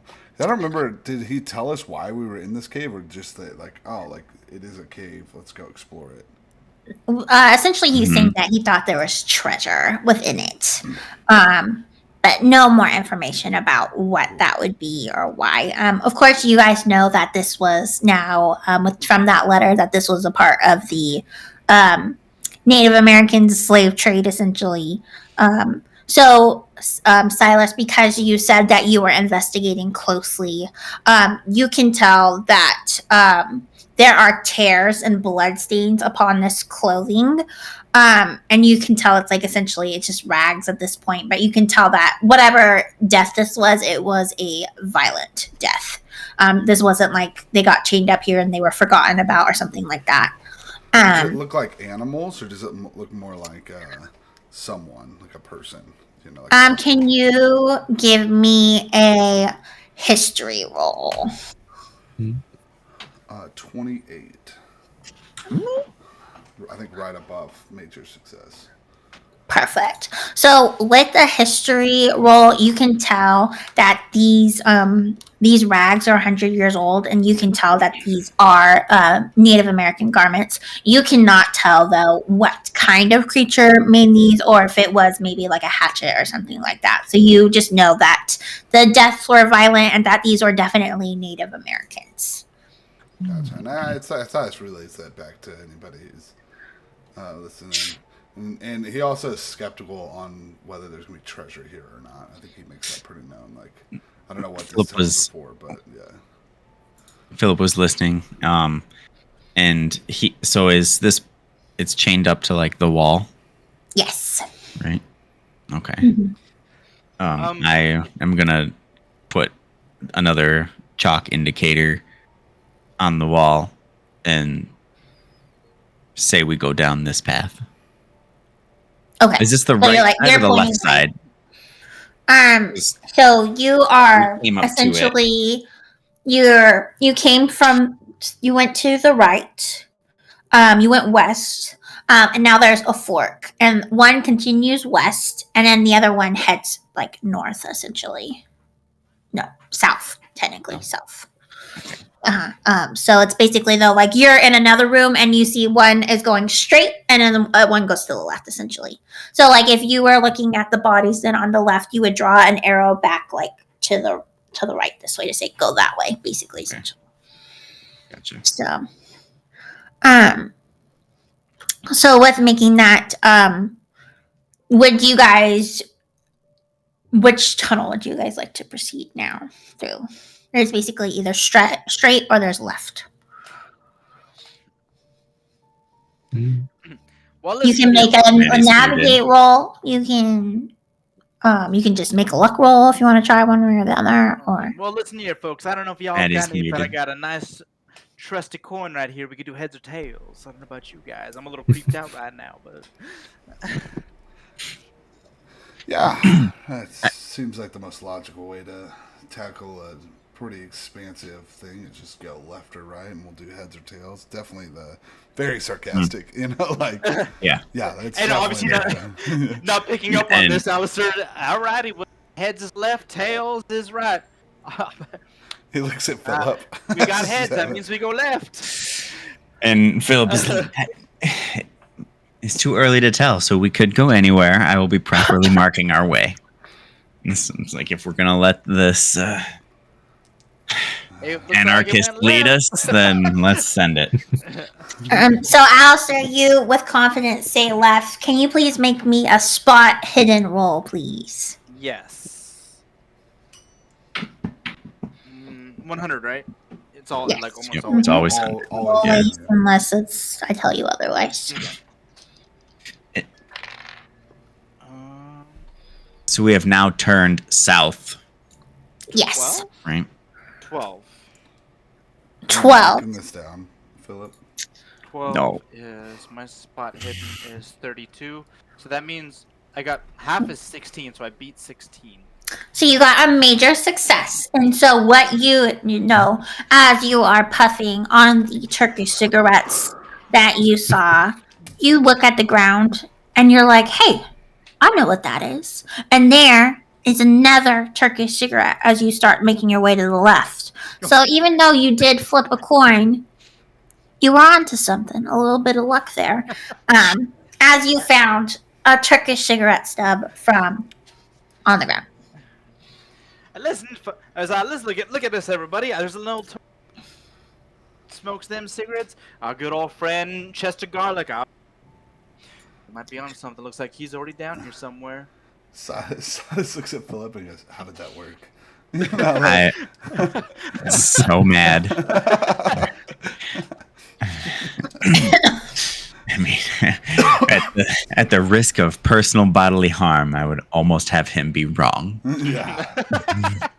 Um, I Just- my double seeds, and then like all confident. He's like, get all the bodies. He no longer cares. He's just happy that. And He's so right. Alice is probably gonna start moving forward. God. Or just I grab What? the bodies. I put a flag on the like ground near and I imagine these are like little like markers for like when they, you call the digs and you flag out an area. So we just put one in the like the left path that we are taking. So there's no flag on the right side because we haven't gone there yet. Perfect.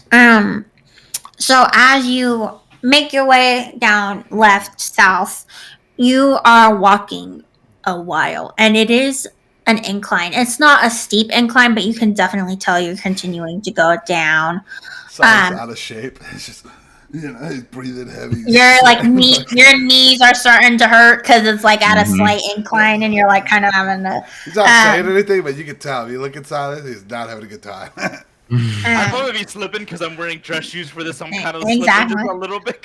You're going like kind of fast, You're going in down. front of and- Silas too, so Silas is like trying to like not run into you as he's heading into you. I think Philip is now in the back with like Alistair's leading. We've got Silas is right behind him. Johnny's in the middle, and Philip is in the back with his fucking pack, just like we're not gonna make it very far. Watching these motherfuckers like god damn at like a tenth the speed of the march. Yeah, We're like just military, military. Bro. Silas is a cop, but he's out of shape, Like, Yeah. Maybe not a tenth, maybe like like a fifth of the speed. Like we're Perfect. So as you make your way, it's definitely not a straight tunnel. It has curves to it, and you're kind of winding your way down. And you notice as you've probably gone about a half a mile, you start to see like almost like a glow, but it's very faint, and it's definitely not like torchlight. It has a green hue to it, and as you continue to walk forward, another chamber opens up, and you see a cavern that is just lit in like phosphorescent like lichen, essentially is covering everything. So not a great source of light, but definitely enough to show you the like massive huge chamber essentially that's here. It's a bioluminescent plant, not like fire like we saw way back then. No, Okay. it's lichen, so it's a Okay. fungus basically. Yeah, fungus. That's that is lit up. So yeah, so you have made it essentially to the entry hall. I'd probably grab since I'm probably the first one to slide down there. It's the entrance. Does it open up to a big cavern? Yep, it opens up to a big cavern. So probably I don't know if I would see anything, but I was, after sliding down, hey, you guys, look at down here, this cool cavern. It's all nice and lit up. For everyone to hear. And then, but just kind of like proud of himself, kind of looking at this giant, pretty cavern. So as you have slipped down and you have this moment of awe as you're staring at this large cavern, why don't you please give me a listen roll? Okay. Nope. and it's lit up by what? It's like a glowing like moss. Glowing It's like- moss if you've seen okay. like the phosphorescent like caves Okay. basically. Yeah. Okay. I roll. Wait, this is a die 20. Die 20. Please hold. I grabbed the wrong one. So this one was a 70. So you want me to just re-roll it completely, or? Just re-roll the dice, please. Okay. Yes, with the 2 correct dice, please. 2 correct dice. Mm-hmm. There should be 2 of them. Should be 2 of them. 98. Oh, so you're just so proud of yourself. You're just standing there, you're a little out of breath. You don't hear a thing. You're just hearing your breath. You're looking around. You're just happy You're as just can be. hearing the crowd You're just in your inner hearing- monologue go, yeah. You're amazing. Alistair. Oh, Alistair, yeah. But You're way But better as than you're- Windhelm. As you have your hand on your hips and you're breathing, you kind of check your pocket and you check your pocket and you realize your wallet is gone. I was like, what the? Where's my wallet? And I start freaking out looking for it. I start like looking up at the hill, like shining the flashlight off. I'm like, I don't know how much money. I think I had a lot of money in there. Start looking It's not for it, me. freaking out. Johnny boy, where's my wallet? I need help finding it. I'd never do it. I'd never do such a thing. Do you think Which one of you Linton Leakers took my wallet? Start asking Sir, everybody. there's nobody else down here? You probably just forgot it upstairs. Now I'm suspicious. Right? Why are you bringing your wallet out upstairs? What the? Why? I had Johnny? $200 in cash in there. Can you give me a spot hidden roll, please? You had how Yeah, much? dude. I had $200 in there. Jeez. In your. Well, You could retire with that kind of money. Look, don't again, worry about it. Philip is visually hurt by the arrogance and just I got a major success. Wait, no. I got a critical success. I got 10 on a 13. With a critical success, so Johnny, you had a flashlight, and when Alistair told you to start looking for your wallet, you kind of ducked down, and you immediately spotted it. Just the luck of it, you see these small tunnels, really small, like a human should not be able to fit through these things, and the cave is so filled with such phosphorescent, like, and it's like you almost just saw this like dark spot where you saw, oh, I think the wallet's right there. So you go and you lay down and you fish the wallet, and as you are gonna slide your hand in, you see two eyes open and look at you. Can you please make a sanity roll for me, please? Oh no. It was so good.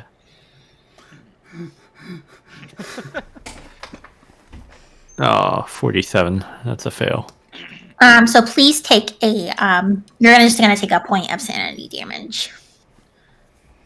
That spot is so good. I could see the And you eyes. see I could everything. You see everything. That's what sometimes about Call of Cthulhu, it's like almost better to fail. It's like you don't hear your wallet getting stolen, so you don't see the freaky thing that took your wallet. Mhm.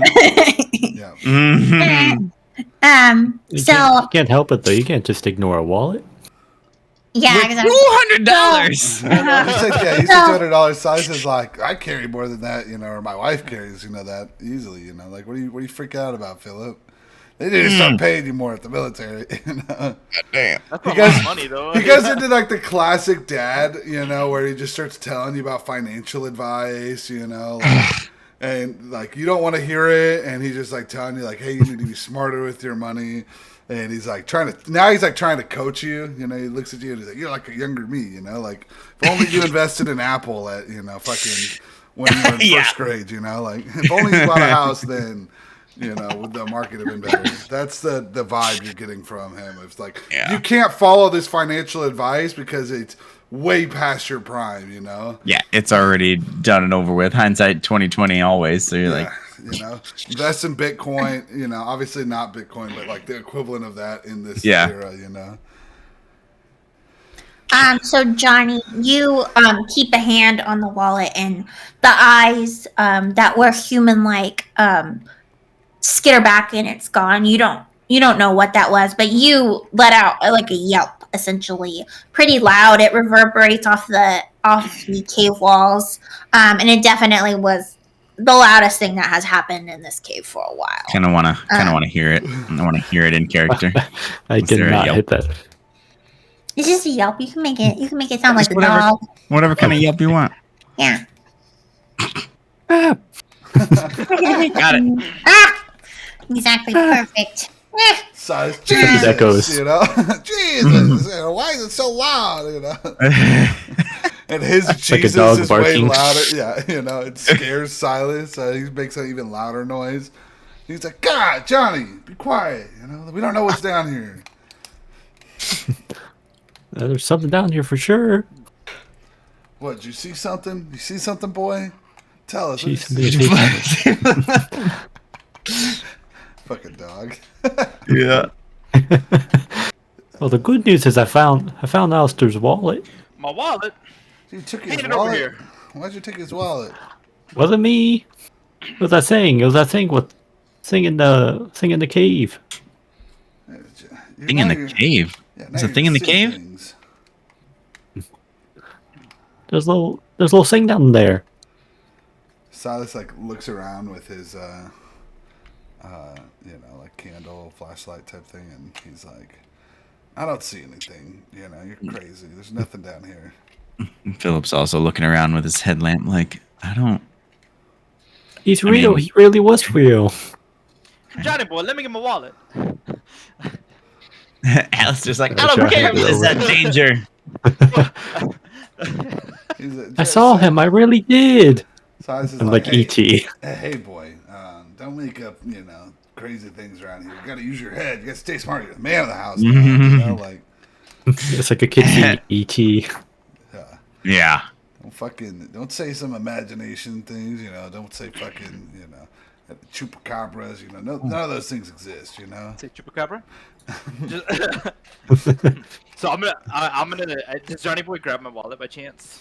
He did grab your wallet, and he does have your wallet. Okay. Then I'm gonna get the wallet, probably just snatch it out of Johnny boy's hands, and then I'm like, Johnny boy, thank you so much, and I'm gonna give Johnny boy $1 as a thank you.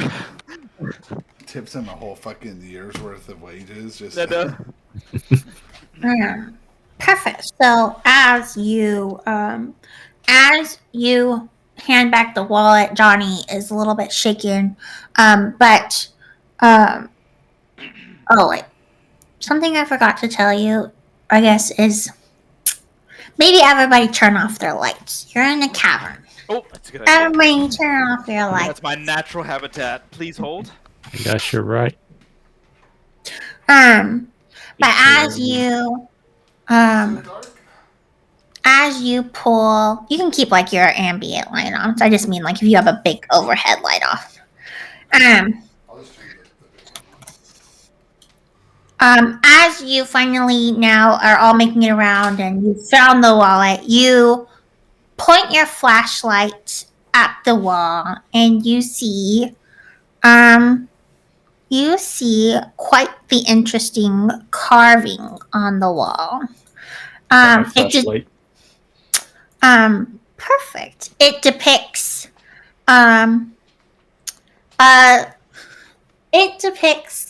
a image of a large snake, not unlike the snake that you saw in our previous section, the loiger, but this one, instead of having many tails, has many heads.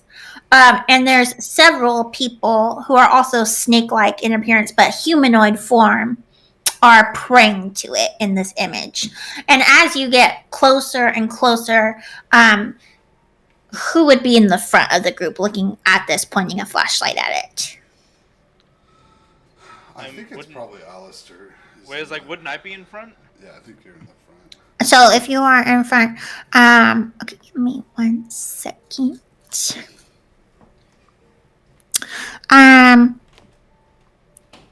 Can you please give me a spot hidden roll first? Spot hidden first? Okay. Yes. Shoot, hold on. Well, I just need to spot hidden my dice because I just dropped it and lost it. Alright. Successfully found. Major success.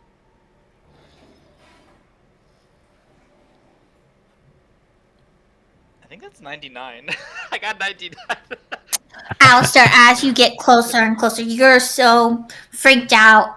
You don't remember. You didn't see the loiger, so you don't know this. But you've seen something. Alistair and Johnny saw the loiger. Yeah. Oh, okay.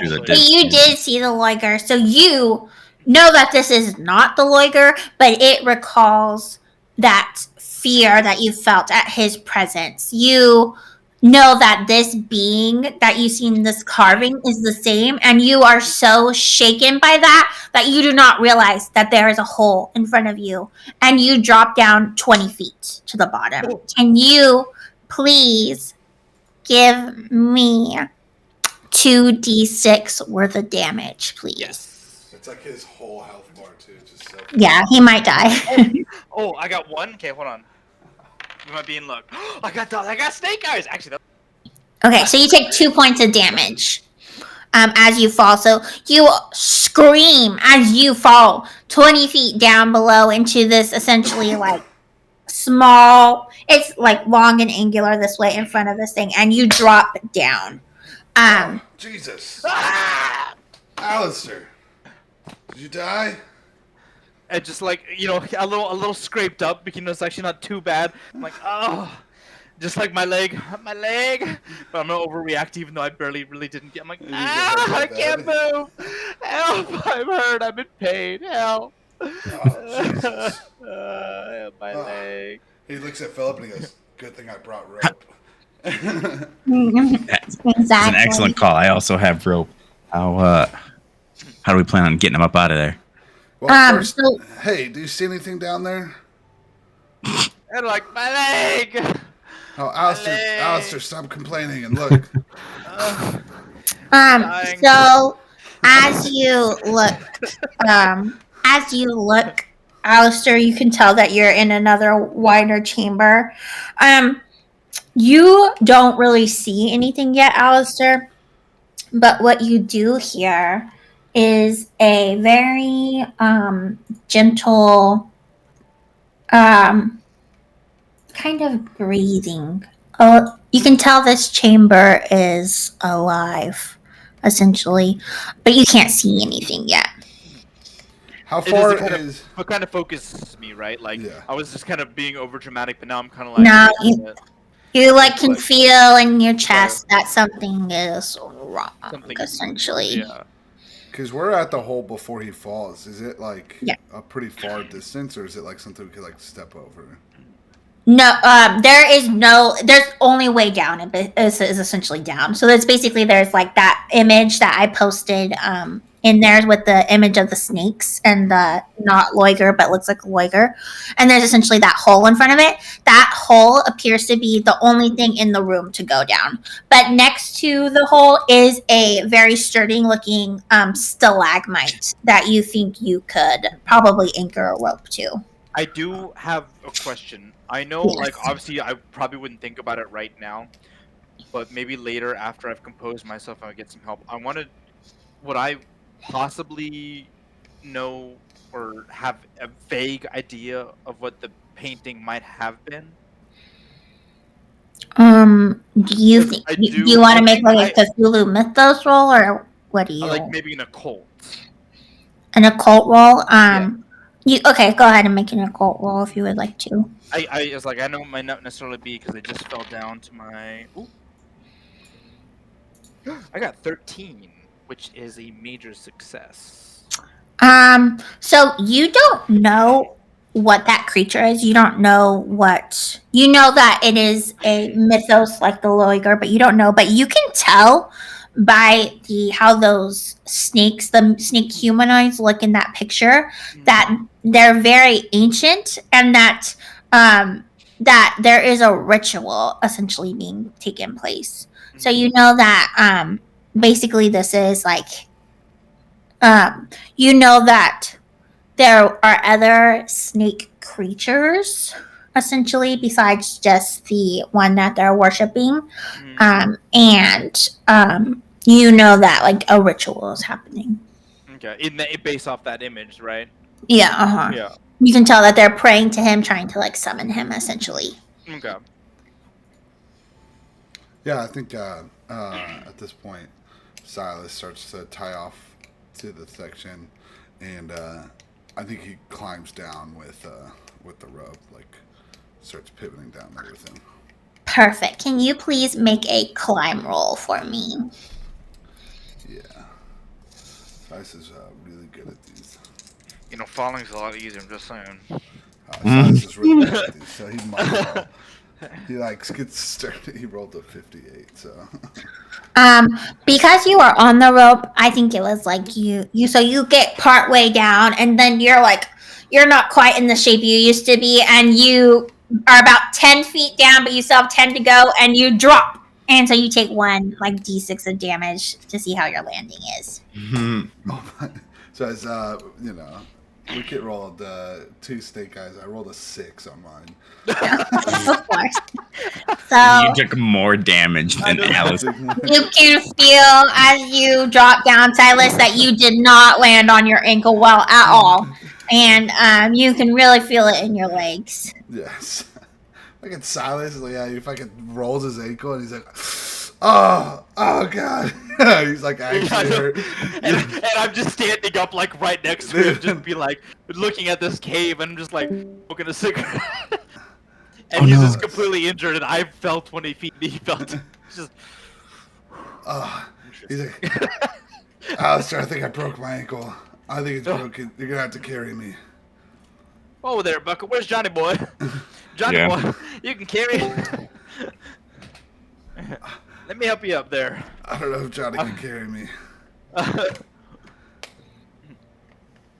right, let me help you up there, big fella. Yeah.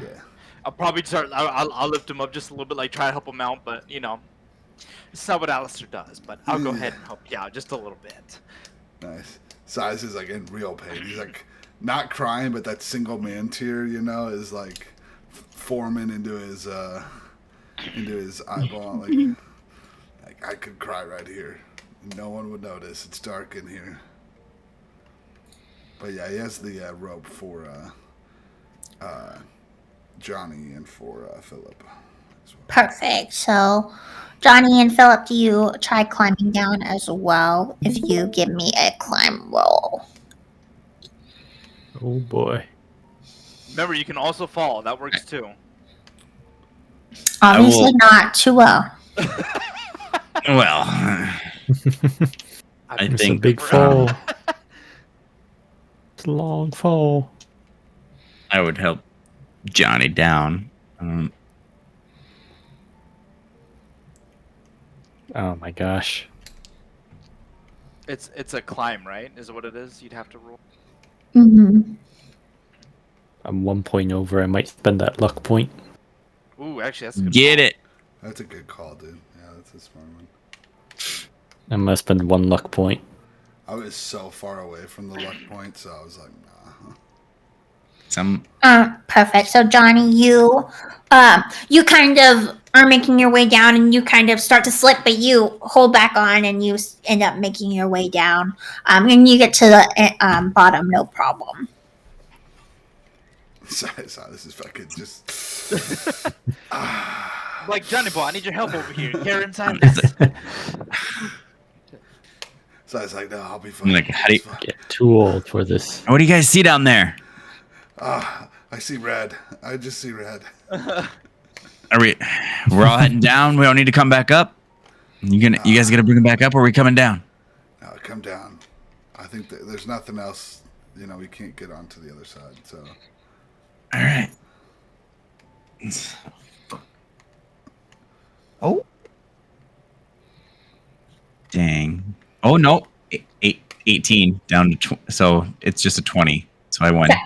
Perfect. Got it. So you got it. So that military training kicks in. You're like, I do this all the time for work. Got it. The drill sergeants. You're a little bit out of practice because you haven't been in boot camp for a long time. But back on me. Yeah. But you make it down, no problem. Before I would have gone down, I would have tied off a flag on the top of the rope, and then I'm not gonna chalk the rope, but I would have put a chalk on the stalagmite that points in the direction of where we need to go to get out. Perfect. Then I wander on down. So as you now are all down, you see that it's widened up into an even larger cavern. It's a huge room. The ceiling is probably 50 feet tall. But what's even stranger, as you still have the phosphorescent glow of the lace lichen up top, you see crystals around the edge of the room that are now glowing. And you see more stalagmites and stalactites, or stalactites, as around the room. But then the strangest thing that you see is that there is what looks to be almost like a pipe organ in the middle of the room. And as you look closer at the pipe organ, can you please all make a sanity roll for me? Just a quick question: does it look like an earthly almost? I'm going to describe it more as you Okay. as you do your sanity roll. Mine was a 19. I got Damn. So 33. if you pass, you lose 1 sanity, and if you do not pass, you're going to lose a D4 of sanity. Fuck. So my current was 46. I had to beat 46, right? Yeah. Yes. Okay, so then I got 33, so I passed. Okay. So you just take a 1d1 of damage. So then I just changed my Is it a current D6 sanity you to said? 45. Ha! 1. Perfect. Wait, So if I pass, I still take damage, though, right? Yeah, you still take a Okay. 1 point of damage. Yes. And then if you fail, then you roll a D6. Okay. A D4 for this one. And that's not max sanity. That's just your total sanity. Your current. Is what whatever your we're- current okay. is. Your current sanity is. Aha! So, as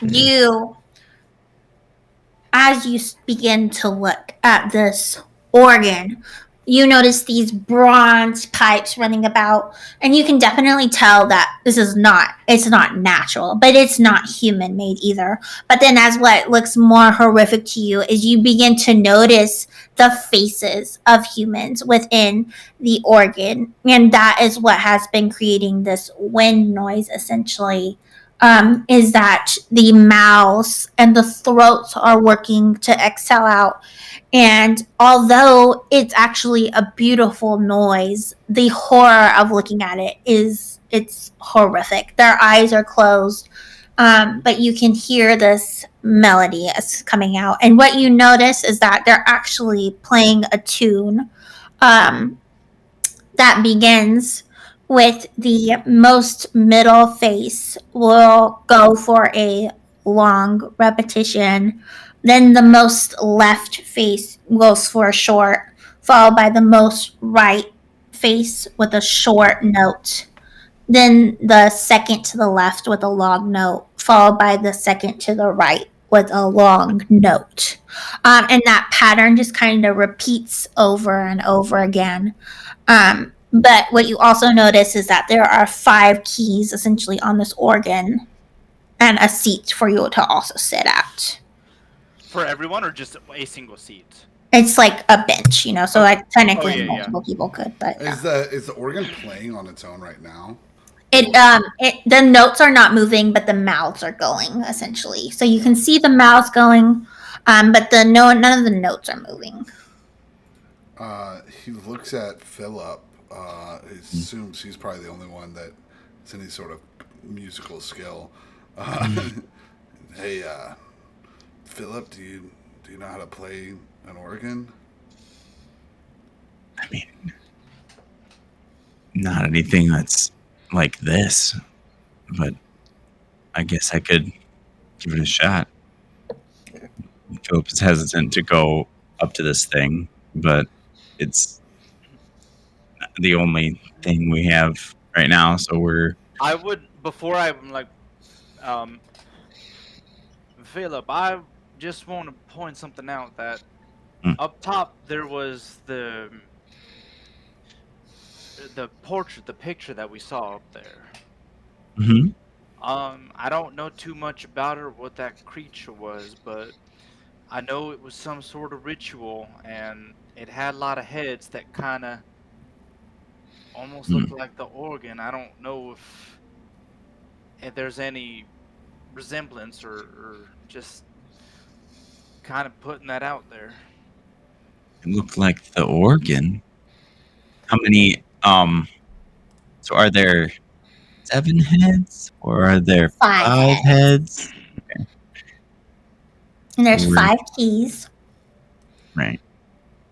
So we're So we'll probably have to match the keys with the heads, but I don't know what this if this is part of the ritual or what's going on. But just kind of saying. well. I feel like we can. I feel like what we can do is probably play this instrument, if you will, in order of how these mouths are mimicking their sounds. We just have to assign the right sounds to the keys. So, for example, that middle, it has a long note, and it moves to the leftmost head, I think. Didn't write it down. I didn't write it down either. But yeah, Silas is like, well, fuck it, let's give it a shot. Yeah. So that's like, what do you think, Alistair? Don't really know if we have much of a choice, to be honest, but I say we can go ahead and give it a shot. I think it was one middle long, left short, right long. Philip left would short. Philip would take a minute and like look at what's going on up above, and how are these like finger keys like a piano, or are these like button pushes like big keys? It's like just like a piano, like it's. I mean, they're larger, but like you would just, like Yeah. five finger death punch. So he's looking up.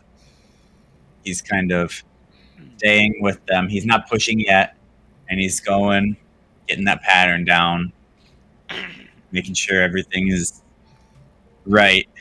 Looks back to the guys like, all right, we're doing this. You look back, Silas has his gun out, And Philip is like, excellent idea.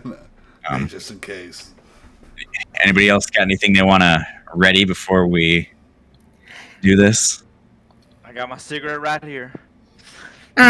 So Philip, as you sat at the organ, please give me another sanity roll. Oh, okay. So we have a perfect. We have a 48, which is my current sanity. So you met it. Yeah. That is still technically Does it roll the current one, or is it the max one? It's still the current one, but unfortunately, with Call of Cthulhu, meets it is a lose. So you'll take just 1 point of sanity damage as you are filled with dread. You cannot use luck points on sanity rolls, right? Unfortunately. You shouldn't be 1d4. No. Okay. Every roll is different on what I assign it. Okay. Yeah. So it's not just an instant. Some of these sanity rolls, like I can assign a D12 of damage. So don't think that it could, but you can go instantly insane. So don't think that you can just get out of something. So you'll just take a point of sanity damage as you feel the song in your bones more. The heads did stop though. So you now need to recite back the song, unfortunately. So, and you don't have to do it. One of the other ones can do it as well. Can I do it? If you want to try, go for it. I want to try. Okay, so do you sit at the bench? Yeah, I'll sit at Make the a bench. sanity roll. Okay. Still 100, right? Yeah. There you go. Because you said that Can I help him with this roll? Ooh, 82, so I failed that one. It's not going to be that severe. Let me just say, there's going to be hints throughout this, so it's going to be okay. I did 82, so I failed it. So you take a point of sanity damage.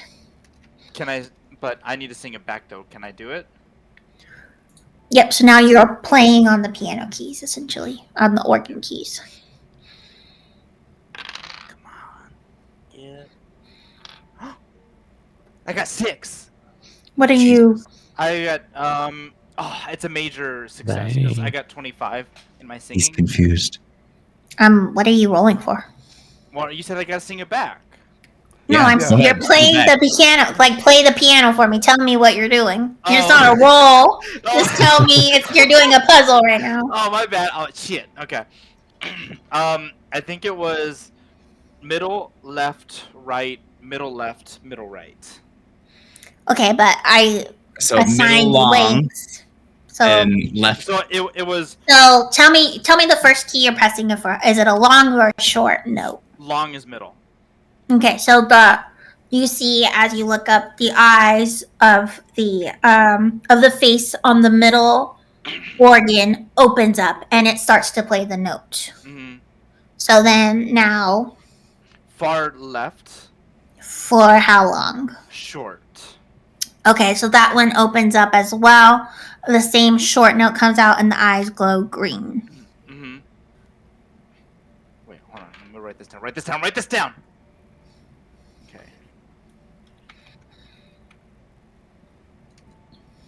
I'm still sticking with my entire thing, but middle, and then short. If you get this right, dude, I'm gonna go crazy. I just hope you know that. Short.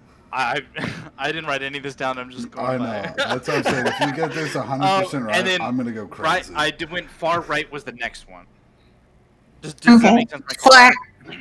Yeah, I get your call outs, but just tell me the length also. Yeah, I think far right. I was gonna do long. So it glows orange essentially. Okay. And the it makes middle one- the wrong note. You can tell it's like a screech comes out of it.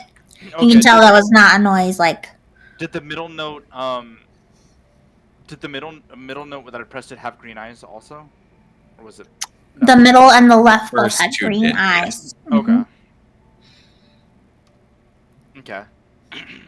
So short orange, and then so I'll do the middle left, or I guess left. Or We can should- I keep playing? No, you should Oh, stop. you It's start over. basically the organ screeched at you, so Mhm. it yelled. You can tell it was like enough to you would cover your ears and the process Oh, okay. stopped, if that Okay. makes sense. Yeah. Okay, and then I guess I'll stop from there, and then kind of freaked out. But I'll let everyone know I'm like I got long note middle, short No left.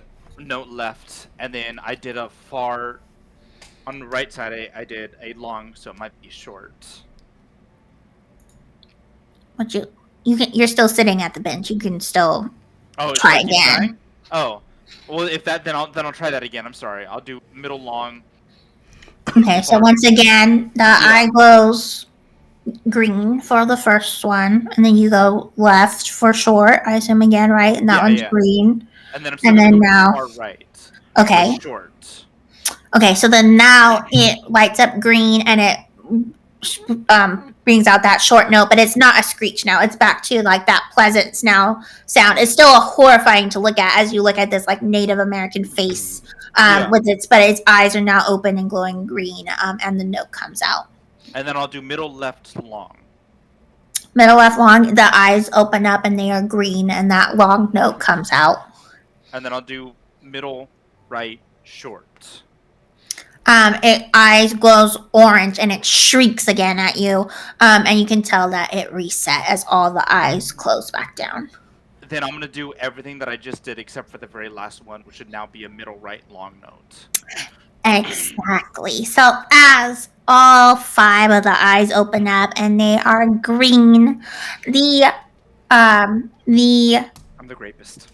That's my job. organ now Horrible. turns in this massive. It makes this horrible scraping noise as this organ turns around and basically this false door opens.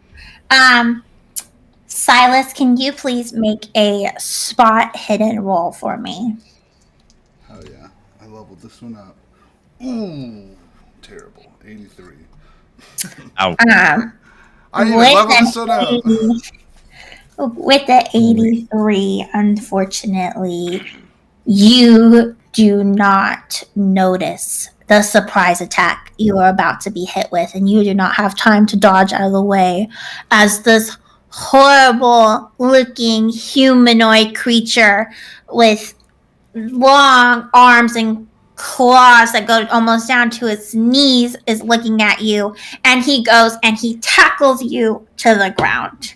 And I'm going to stop it right there for the night as we enter combat. No? No. I love it. Oh my goodness. Guys, thank you guys so much for joining us. We'll see you guys in 2 weeks or whenever these actually end up uploading. But bye, everyone. Yeah, next time. Thank you, love. Bye. Bye.